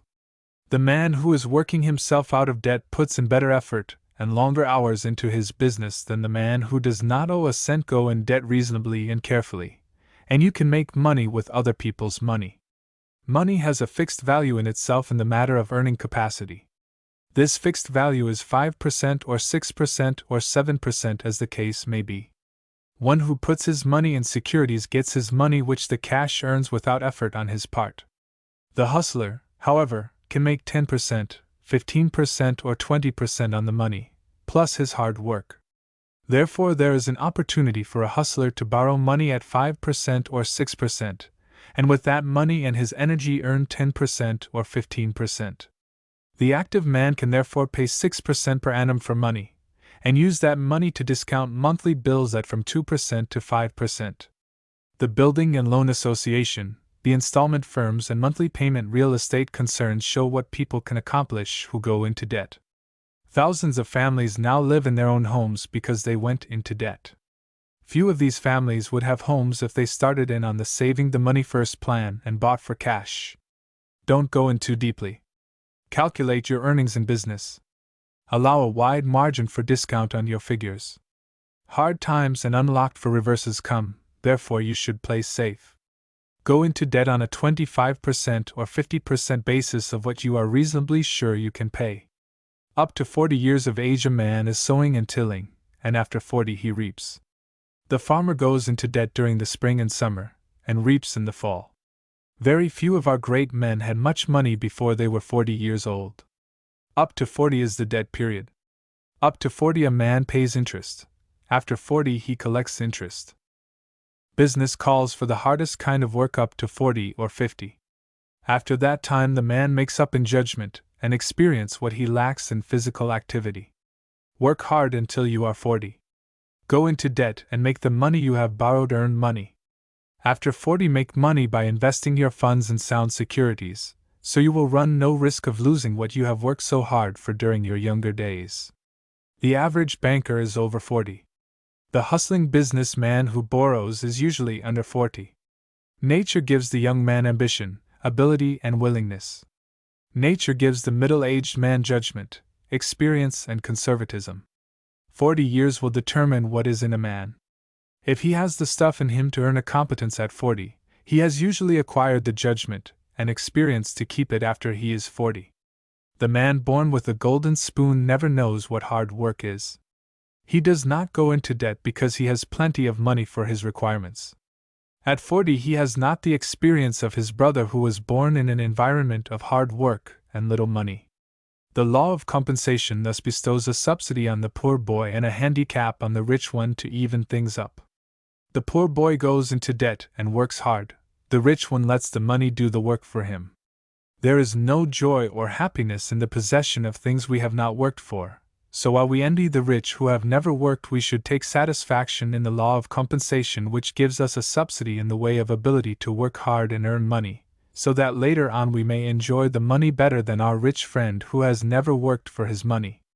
Don't go into debt on the wholesale plan, hoping to make a big coup. Don't try to be a millionaire. Don't set too big a mark. Have your ideal advancement, no matter how little that advancement is. If you go forward each week or each year, you will find at 40 or 50 that your substance piles up much faster than you imagine. From 40 to 50 years of age, most fortunes are made. From 20 to 40, your efforts have been foundation work, and the foundation does not show up much above the ground. From 40 to 50, you are building the superstructure, and when you commence building that, your progress seems more rapid.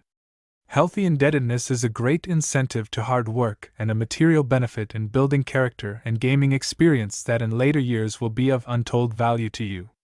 Brains, birth, boodle. One of the weaknesses of the human race is envy. No one is entirely free from envy, although the true philosopher who has studied himself and has things sized up correctly is nearly free from envy. Humankind have three measures for gauging the other fellow. We measure the other fellow either by his knowledge, which is brains, by his pedigree, which is birth, or by the money he has accumulated, which is boodle. These three Bs are like three stars in the sky. The first star, brains, is usually the dimmest, but it is really the brightest star of all. Mankind is prone to look at the brighter stars of birth and boodle. These three stars of brains, birth, and boodle are three aristocracies. The first aristocracy has no less authority than that of the Almighty. The aristocracies of birth and boodle are sham counterfeits gotten up by man. They do not mean anything when put into the crucible and tested by fire. The aristocracy of brains differs from the aristocracies of birth and boodle as the sun differs from the jack-o'-lantern, or as the music of the soul differs from the bray of the burro, or as a pure woman's love differs from the stolen affections hashed up by the fourth husband. Brains, like air and water, are not always appreciated until we have analyzed and investigated thoroughly. The foolish man thinks champagne is the finest drink. The wise man knows water is the best drink, even though water costs nothing. The foolish man has for his ideal money or birth. The wise man takes off his hat to brains. The measure of a man is his brain, and not his birth or his boodle. Thought, reason, and knowledge are possible to the man who has a brain. No man can buy brains, and truly he is an aristocrat of the highest order who is blessed with a good brain. Some people whose ancestors came over with the Pilgrim Fathers have a picture of the Mayflower in their homes, and they seem to take a great deal of pride in the picture of the Mayflower. There seems to be a halo around the Mayflower. The descendants of the passengers of that ship look upon the picture of the Mayflower as a sort of seal or guarantee of the good qualities of their forefathers, and consequently, being direct descendants, they take unto themselves a lot of credit for something in which they had no hand in the making. The Mayflower was afterwards used as a slave ship, but our disciples of birth do not want to know about this. Some of the passengers in the Mayflower performed acts and violated laws and conducted themselves in such a manner that would cause people of these days to be put in jail for the same offenses. Some of these good ancestors of the present descendants of birth burned witches at the stake. Time wipes out a lot of things, and this is probably as it should be, but certainly it is true that the world is progressing and the good man of today is probably better and broader than some of these glorious ancestors to whom so many take off their hats. Some of our forefathers in Europe were little less than pirates and buccaneers. Their descendants today, knowing that they can make great claims with little fear of contradiction, extol the virtue of their forefathers and complacently take on a superior air. They have thought over the matter of birth so much that they really think they are superior beings. Grizzly Pete of Frozen Dog, Idaho, doesn't take much stock in the aristocracy of birth. He says, "It ain't what's on a man and it ain't what his father was that counts. The only thing to judge a man by is what's in him and what kind of brains he has." One thing about this glorious western country of ours is that a man gets credit for, and he is punished by his own individual acts. It doesn't make any difference how far back his pedigree runs. If he doesn't make good himself, people have no use for him. The heritage of birth is mighty thin fabric and mighty weak material for a man to use in making a cloak of exclusiveness to put around him. We anticipate that some of our readers will take exception to our attitude on the matter of birth. We wish to be plainly understood that the matter of good birth and good ancestors is a good thing to have. The writer has a pedigree that would be his passport into the aristocracy of birth if he chose to belong to that lodge. Your good ancestors is no handicap. It is a credit to you, but mark this down well, you yourself are entitled to no credit for any acts of your ancestors. Your measure is and should be taken for what your own net worth is. The aristocracy of Boodle is the slimmest aristocracy of all. Yet there are more people who try to get into that lodge than any other. The possession of the dollar seems to be the ambition of everyone, and usually the first thing we try to find out about a man is, how much is he worth? The thinker, however, knows that the possession of money doesn't make a man any better than his neighbor who has no money, their morals and their acts being even. Brains. That's the true aristocracy. The professor in college who has spent a lifetime in study and has devoted his talents to uplifting mankind is an aristocrat. He may be getting $2,000 or $3,000 a year, while his brother with lesser knowledge is getting 10 times that much in another vocation. The aristocracy of brains always has been, is now and ever will be the enduring aristocracy. Even those who belong to the aristocracies of birth and Boodle find they are sham counterfeits, and many of them turn to study and to good impulses hoping they may get into the lodge of the aristocracy of brain. In business, the aristocracy of birth or the aristocracy of Boodle is a decided handicap.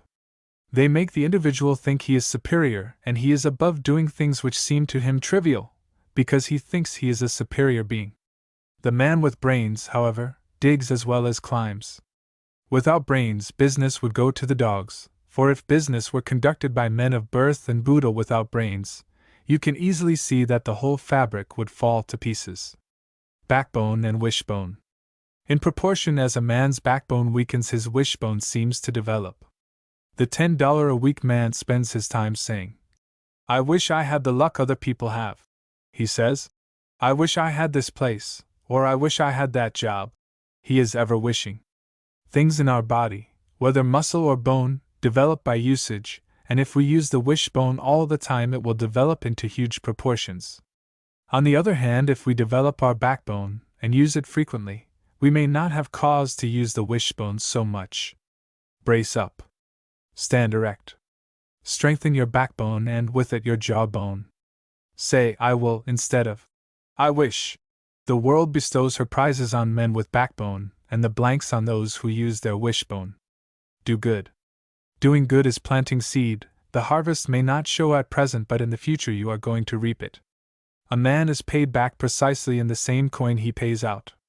If he plants weeds or mean impulses, the harvest will be weeds and mean impulses. If he plants seed of good deeds, he will harvest good deeds. Centuries ago it was said, "Cast your bread upon the waters and it will return to you manyfold." The man who is doing good as he goes along, who is lending help, kindly counsel and encouragement, will find the world is a pretty good place to live in after all. As he journeys along through life, he will find the good he has done in the past has flourished and returned to him in greatly increased proportions, like the bread cast upon the waters. It is not only the good one actually gets for the good he has done, but it is the profit that comes in the way of happiness he gets for his actions. The true way to obtain happiness is to do something for somebody. You get back out of the general exchequer of good in the world full payment for the good you have done, plus a profit of happiness which comes from the very doing of good. The getaway. After you have driven the nail home, make your getaway. Many a solicitor has lost his prestige because, after having accomplished his point, he hung on. It is quite an art to know when to make the getaway. Study your customer carefully, and when you have made your point clear and your proposition is presented to him in the best possible manner, then get away. The bore is a bore because he does not know how to get away. The solicitor is always welcome if it is known he is not a hanger-on, and that he gets in and gets out quickly. Double equipment. For the employee, there is nothing better to possess than double equipment, by which we mean the ability to do two things well. From the employer's standpoint, nothing will stand his business in such good stead as to have his employees doubly equipped. In the printing business, for instance, the old-time printer knew how to set type, lock up forms, and to run a press. Nowadays we seldom find a printer in the broad sense of the word. In the big printing establishment we find the various branches of the printing trade have employees who are specialists at one thing. In the printing trade the craftsman is either a compositor, a proofreader, a make-up man, a pressman, or a binder. The employee who can set type and also run a press is a decided advantage to the employer. The writer knows a certain publishing house whose every employee is doubly equipped. The rule of the proprietor is that every job or branch of the business must have more than one person competent to run it, and that every person must know how to do two things. Double equipment on the part of the employee gives the employer great resources. When sickness, accident, or other causes prevent the employee from filling his accustomed place, then the proprietor can call on others who have the double equipment to fill in the gap. The employee who is following a particular line in the establishment should acquaint himself with some other branch of the business or some other trade, if he is a craftsman. The employee who is doubly equipped is decidedly at an advantage over the employee who knows but one thing. Initiative. Initiative is simply the willingness and ability on the part of an employee to do things that are not simply routine, to do things he is not told to do, to look for opportunities to help the boss or to improve the business wherever possible. The employee who has no initiative in his make-up is going around a circle, and when you go around a circle you don't go forward. There is no one thing outside of honesty, ability, and hard work that will help the employee to go forward like initiative. In every great business there are many opportunities for the employee to do things he is not told to do, and when an employee gets the initiative habit he is not long in attracting the attention of the boss. Look over the work you are doing, study the matter carefully. Figure out some plan whereby the value of the work you are doing will be increased. Find a chance to lessen the expense in your department. Put into practice some idea that will increase the receipts. Acquaint yourself with the operations of other employees in similar work. Wherever you find a plan better than yours, take advantage of it. Keep your eyes wide open and you will find many opportunities for doing things you are not told to do. Every employee should carry out to the letter the directions given him by the boss, and in addition to this he should have initiative, which is doing things the boss did not tell him. It is the plus or initiative in a man's make-up that helps him to the front. Night work. It is always a question among experienced businessmen whether night work and Sunday work help the game of business. Of course, there are occasions when a job must be finished or work completed within a specified time, and if you are behind with your hauling, it is necessary to turn all your resources into a singleness of purpose to get the thing done. The trouble is, however, that many businessmen figure on this night work as part of the regular scheme, and in this they overdo the matter. The law of compensation says that a man is good for just so much work, and if he spreads the work over into longer hours, the intrinsic value of each hour is lessened. A man who habitually takes work to his home to finish and counts upon these extra hours will soon find the value of his work decreases. We should all remember that we should work while we work and play while we play. Work hard during your business hours, conserve your energies, but outside of business hours, let play, study, and recreation occupy your time. If you go home from business at night and forget the things you have been doing in the day, and use your time for the things in life outside of business, the next day, when you go to your office, you can make things fly. It is proverbial that the busy man is the one to go to if you wish things done promptly. Those of us who were born and reared in the country know a familiar type that is to be found in every country town. He may be a carpenter or blacksmith, or may run a repair shop of some kind. We find him going to the post office in the middle of the day to get his mail. We frequently find him in the back part of the country store playing checkers. At other times he is watching a horse trade. Again he is arguing politics. This man does not get in over 4 or 5 hours Simon pure hard work in a day. You take a job to this man, and it will drag days and weeks. You become impatient at the delay. You get after the man, and his answer is that he has not the time. It is practically a truism that those who offer the excuse that they have not the time are really the ones that have the time. Some of our friends treat us shabbily in the matter of correspondence, and when you get a letter from one of them, he says, "Excuse me for not writing sooner, but I really have been so busy that I have not had the time to write."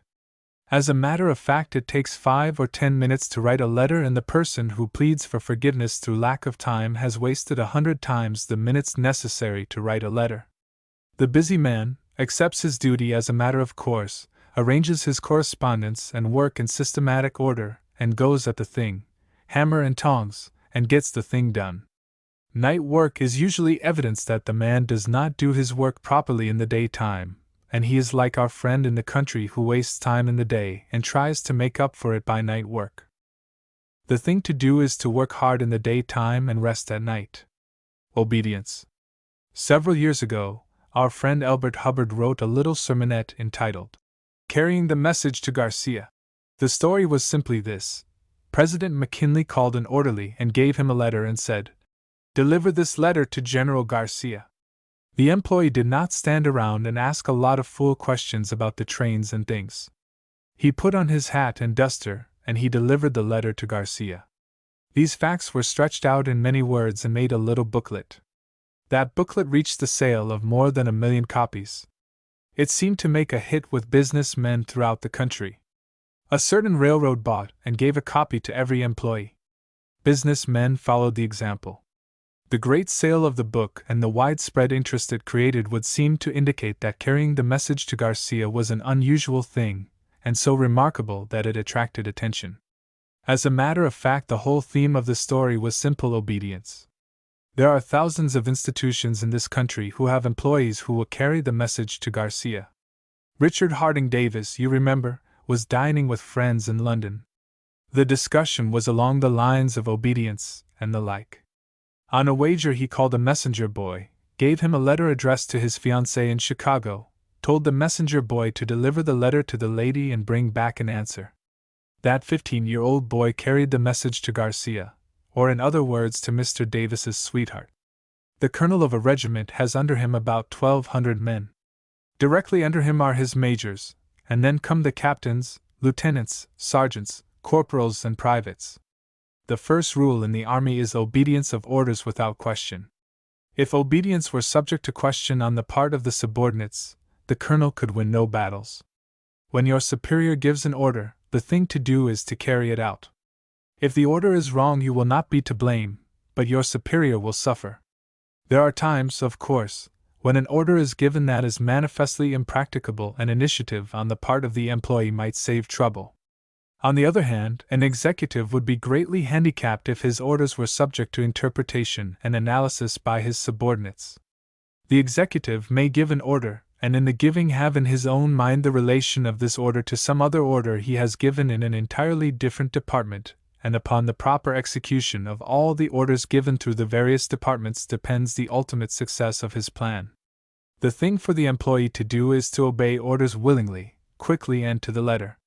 The employee is not blamed when he does his duty. It is a source of great satisfaction to the boss to know he has dependable employees and that when he gives an order the thing is done so far as further effort on his part is concerned. Payday.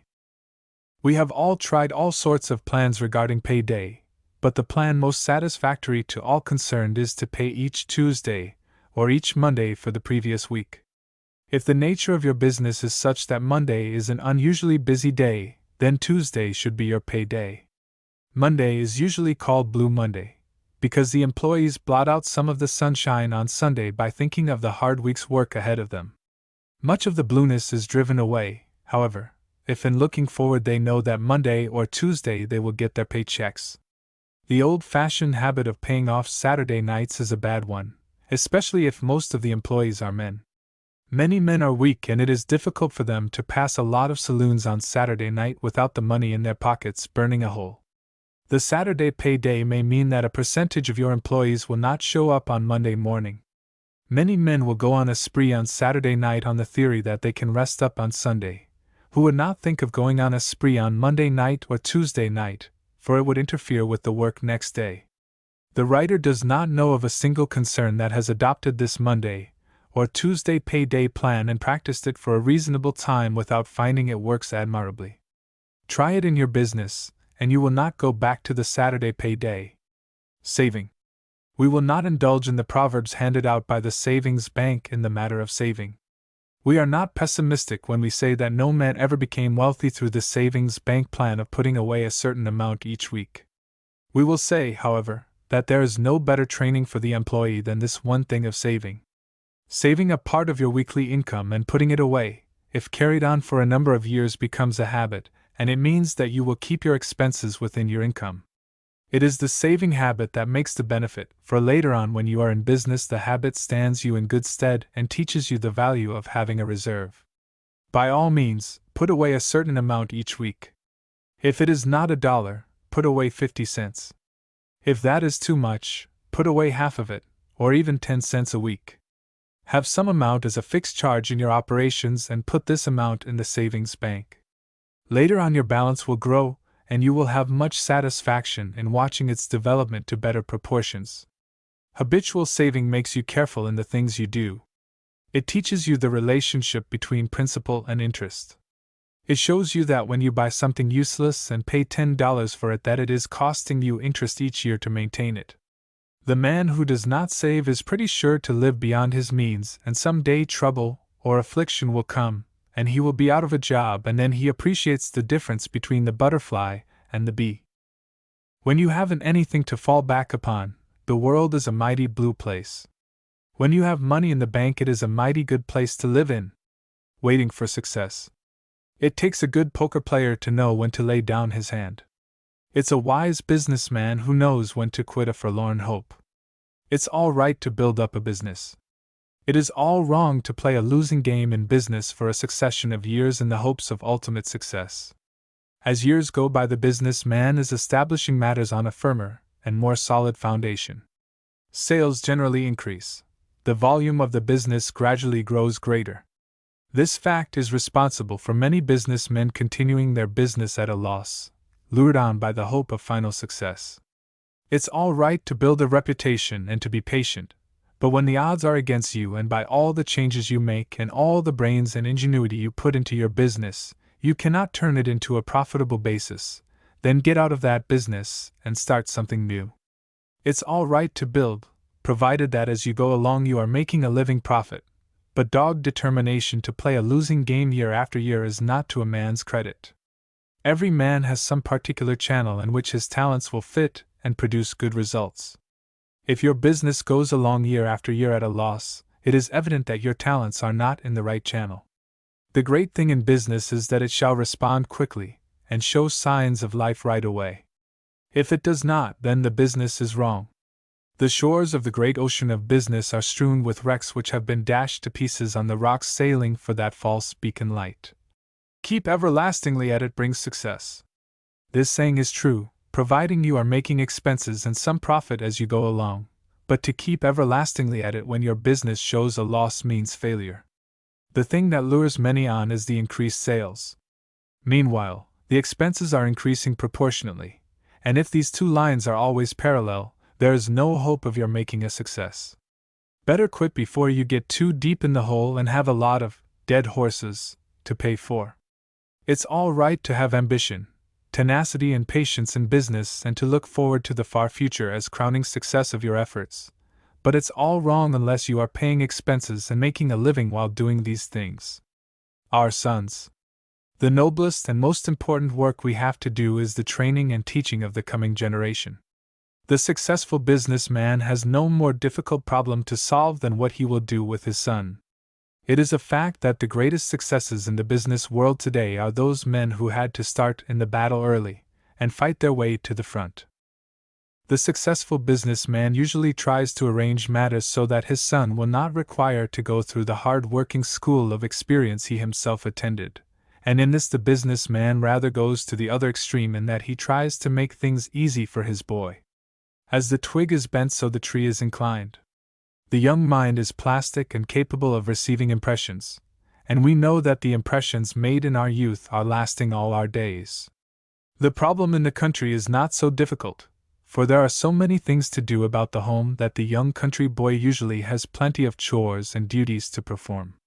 Occupation is a decided blessing and a present benefit to a boy. People in the cities have all creature comforts about the homes, transportation facilities are ample, the homes are heated by steam, stores are in abundance, people buy from day to day, and every little convenience is at hand to keep the scheme of living going along smoothly. Because the city boy is surrounded with schools and the comforts of home, he has much time on his hands. The boy is active, and if his activity is not turned on useful things, it will be turned on useless things. The young boy goes to the grammar school, and the daylight hours, outside of school hours, are devoted to play. This is right and as it should be, but when the boy gets along to 12 or 14 years of age, the parents should arrange for him some little duties, some regular task to perform. The youngster will get accustomed to this, and it is decidedly beneficial. As the boy enters the high school, he finds his hours shorter and his leisure hours longer. The high school period is a most important one in the boy's life, and the father should see to it that the high school boy is occupied for several hours each day, either in his own place of business or in some other establishment. There is no way of teaching a boy the value of money like having him work for money. Arrange to pay your boy so much an hour for the duties he performs. Have his occupation regular, talk with him about what he has done during the day, be a companion to the boy, and soon you will notice that he evinces interest in the things he is doing, and as time passes, ambition is fired in his breast, and when the time comes for him to enter the threshold of business, he has been prepared for the work. It is strange that while we parents realize the importance of education, we pay so little attention to the boy while he is going to school. We should keep in touch with the boy's teachers and with the boy himself, taking an interest in his studies. The business man as a rule drifts apart from his son during his younger years. There is nothing that will help the boy so much as being a companion to him, being interested with him in the things he does, whether work or study. Fathers and sons should be comrades. A close companionship between father and son is not only a great satisfaction and source of happiness to each of them, but is decidedly beneficial to both. By all means have some regular occupation for your boy while he is going to school. Keep in close touch with him. Explain to him the things he does not understand. Show him the great possibilities ahead of him if he does right, and the impossibility for him to succeed if he does wrong. Pull. The young man who is expecting to get a fat job through pull is working on a false basis. The young man whose objective is to get a snap shows he has not ambition, and surely this young man will occupy inferior positions as long as he gets a job through pull. There is a legitimate pull in business, and that is activity and ability. Don't look for snaps. Snaps are merely traps. Men are not paid for snaps, but for snap. The average young man just out of college looks for a job through the pull of his father or some relation, and in this he is making a great error. The best way to get a job is to get it without pull through your own energy and aggressiveness. The best jobs are obtained through push and not pull. The city hall and government buildings all have the word pull on the front door, and in direct contrast with this you will notice the front doors of the successful business institutions are marked push. Gossip. It is surprising to see the extent to which gossip is carried on among business men. The funny papers always refer to women and the members of the sewing societies as gossips of the first class, but if the gossip going around business circles could be tabulated, we are sure the sewing society would have the joke on us. It is a footless thing to spend valuable time in idle gossip, for the gossip is seldom a successful businessman. Gossip takes hold of some men to such an extent that most of their waking hours are spent in finding out something to tell to someone else, and thus leaves but little time for business. Bribes. Many businessmen seem to think that bribes are efficient helps. It is not so. The moment you bribe a person, you acknowledge your dishonesty by paying for his dishonesty, and you may be sure that the bribe habit will grow. The demands of the men accepting the bribe will grow to alarming proportions. For every dollar you make by bribing someone, you are losing $10 in other ways, especially in your own self-respect and satisfaction. The moment you give a bribe, you are under obligations, and some day or other the facts will be brought out, and you will suffer the consequences of your own weakness. Underhand, clandestine information you get is no more than dishonesty on your part. You can get better information and accomplish your purpose more surely by going direct to a competitor, stating your case plainly, and announcing your abhorrence of underhand methods.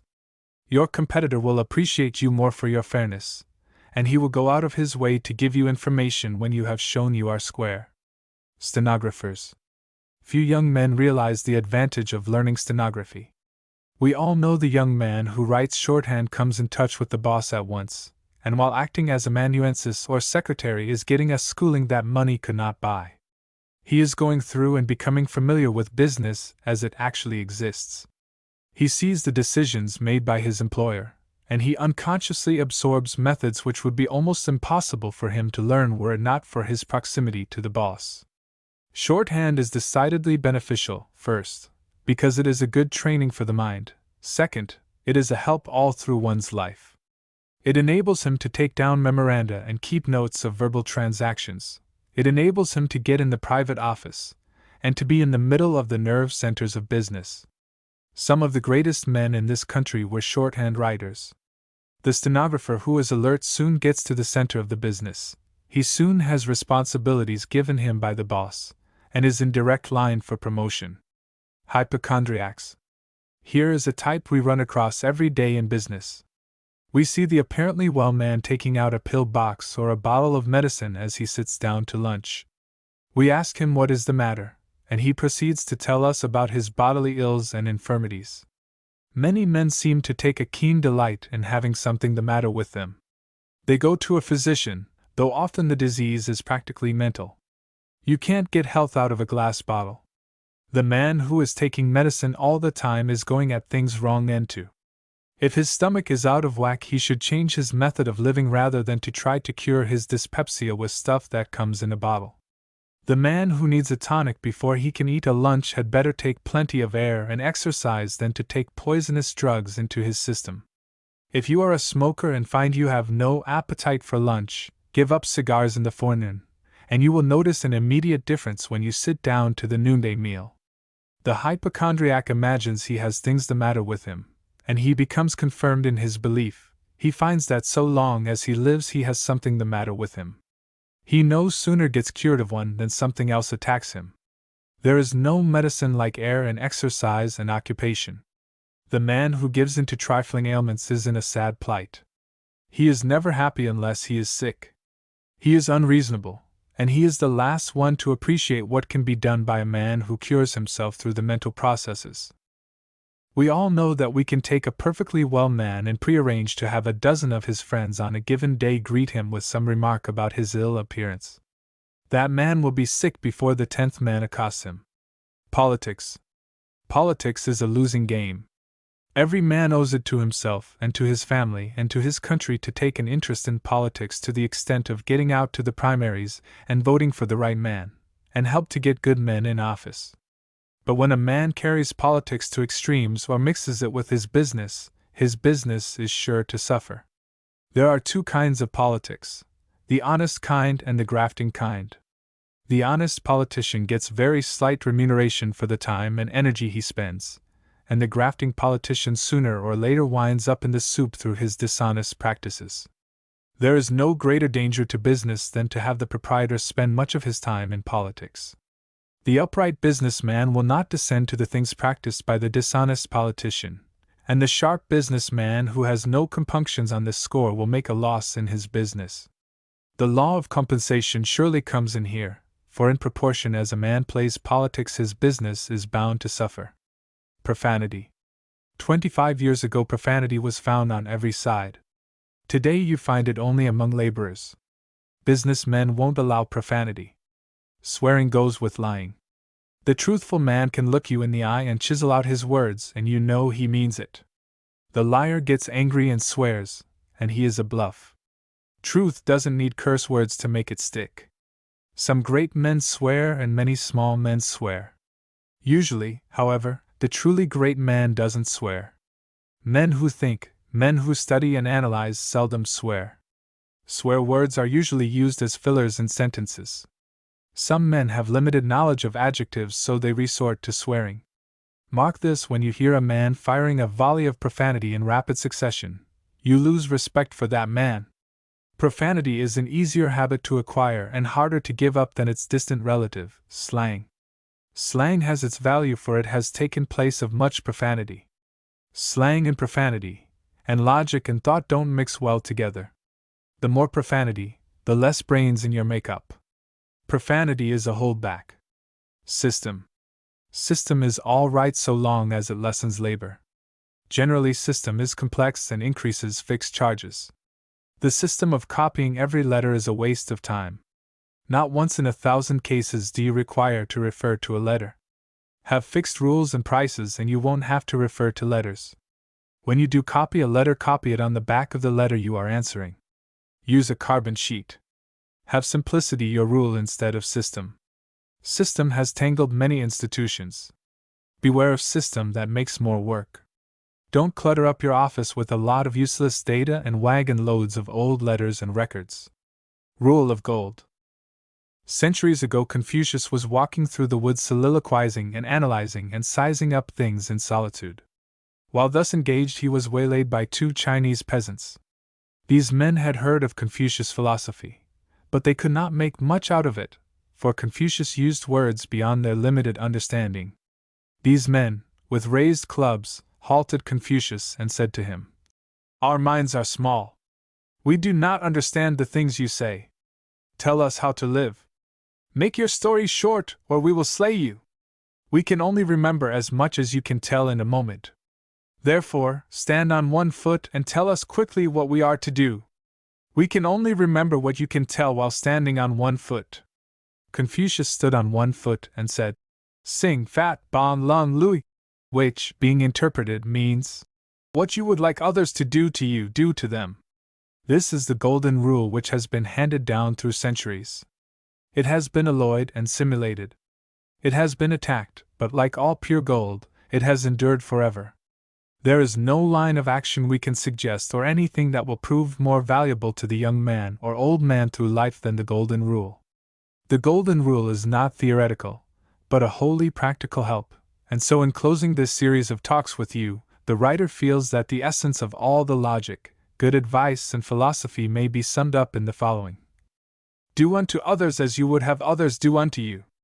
In saying goodbye, we suggest that you particularly remember the key to knowledge, which is ORB, and which means observe, reflect, and benefit, and the practice of the following: work, horse sense, and golden rule. The End. My Symphony by Colonel W.M. C. Hunter. I have set my mark at truth. My purpose fixed, I shall not hesitate. Ever on and on again, I go toward the goal of my ambition. I shall not turn aside or pause. The pleadings of the siren, the wiles of the devil, the threats of mine enemies, shall not make my purpose change. Obstacles may block my path, and darkness blur my way, but ever firm with right my guide, I shall keep pushing on. I may not reach my grand ideal, but be that as it may, the journey to it surely will be a pleasant one. And should I fall upon the way, my face shall be toward the place I started for. Truth is right and right is truth. Wrong shall surely fail. I shall not be discouraged. At clouds or storms, I know the sun doth shine. It beams somewhere though I see it not. I fear not, but the end of time will show all things that are our best. For the eternal plan, truth endureth, and lies shall not obtain for any length of time. In shadow land are upstretched hands, and midst the noise of this great world are feeble cries for help. My ears shall practice to hear such calls. My hands shall train to lift the fallen. Noble men and women who are pushed aside need champions for their cause. Man, where'er he is or what he be, is none the less my brother, and needs the strong to cheer him on. What we extend in help and cheer brings its reward and happiness. It is not for me to say or think. Look out for myself first. The bird, the beast, the stream that flows, the hills, the fields, the land, the sea, are parts, are things like me, and all belong to one grand plan. The stars, the moon, the sky, and endless space as well, are parts of one machine that runneth by but one grand power, of which I am in truth a part. An atom though I be, all things that are best. This much truth I know, though why things are I can't explain. My vision still is dim. All answers will be given out when time shall be no more. And so I keep plodding on. And on my way. My face is to the light. My heart doth sing for joy. I strive to do the best I can each day. In act and thought and word. I know not just the plan of things that are. But back of all is truth. And truth I seek. I shall not know all truth until the great revealing time. Colonel Hunter's symphony is printed on heavy parchment paper. Illustrated in colors. Size 9 by 12 inches. It is suitable for framing, or may be hung on the wall with ribbon. Price, postpaid, 25 cents a copy.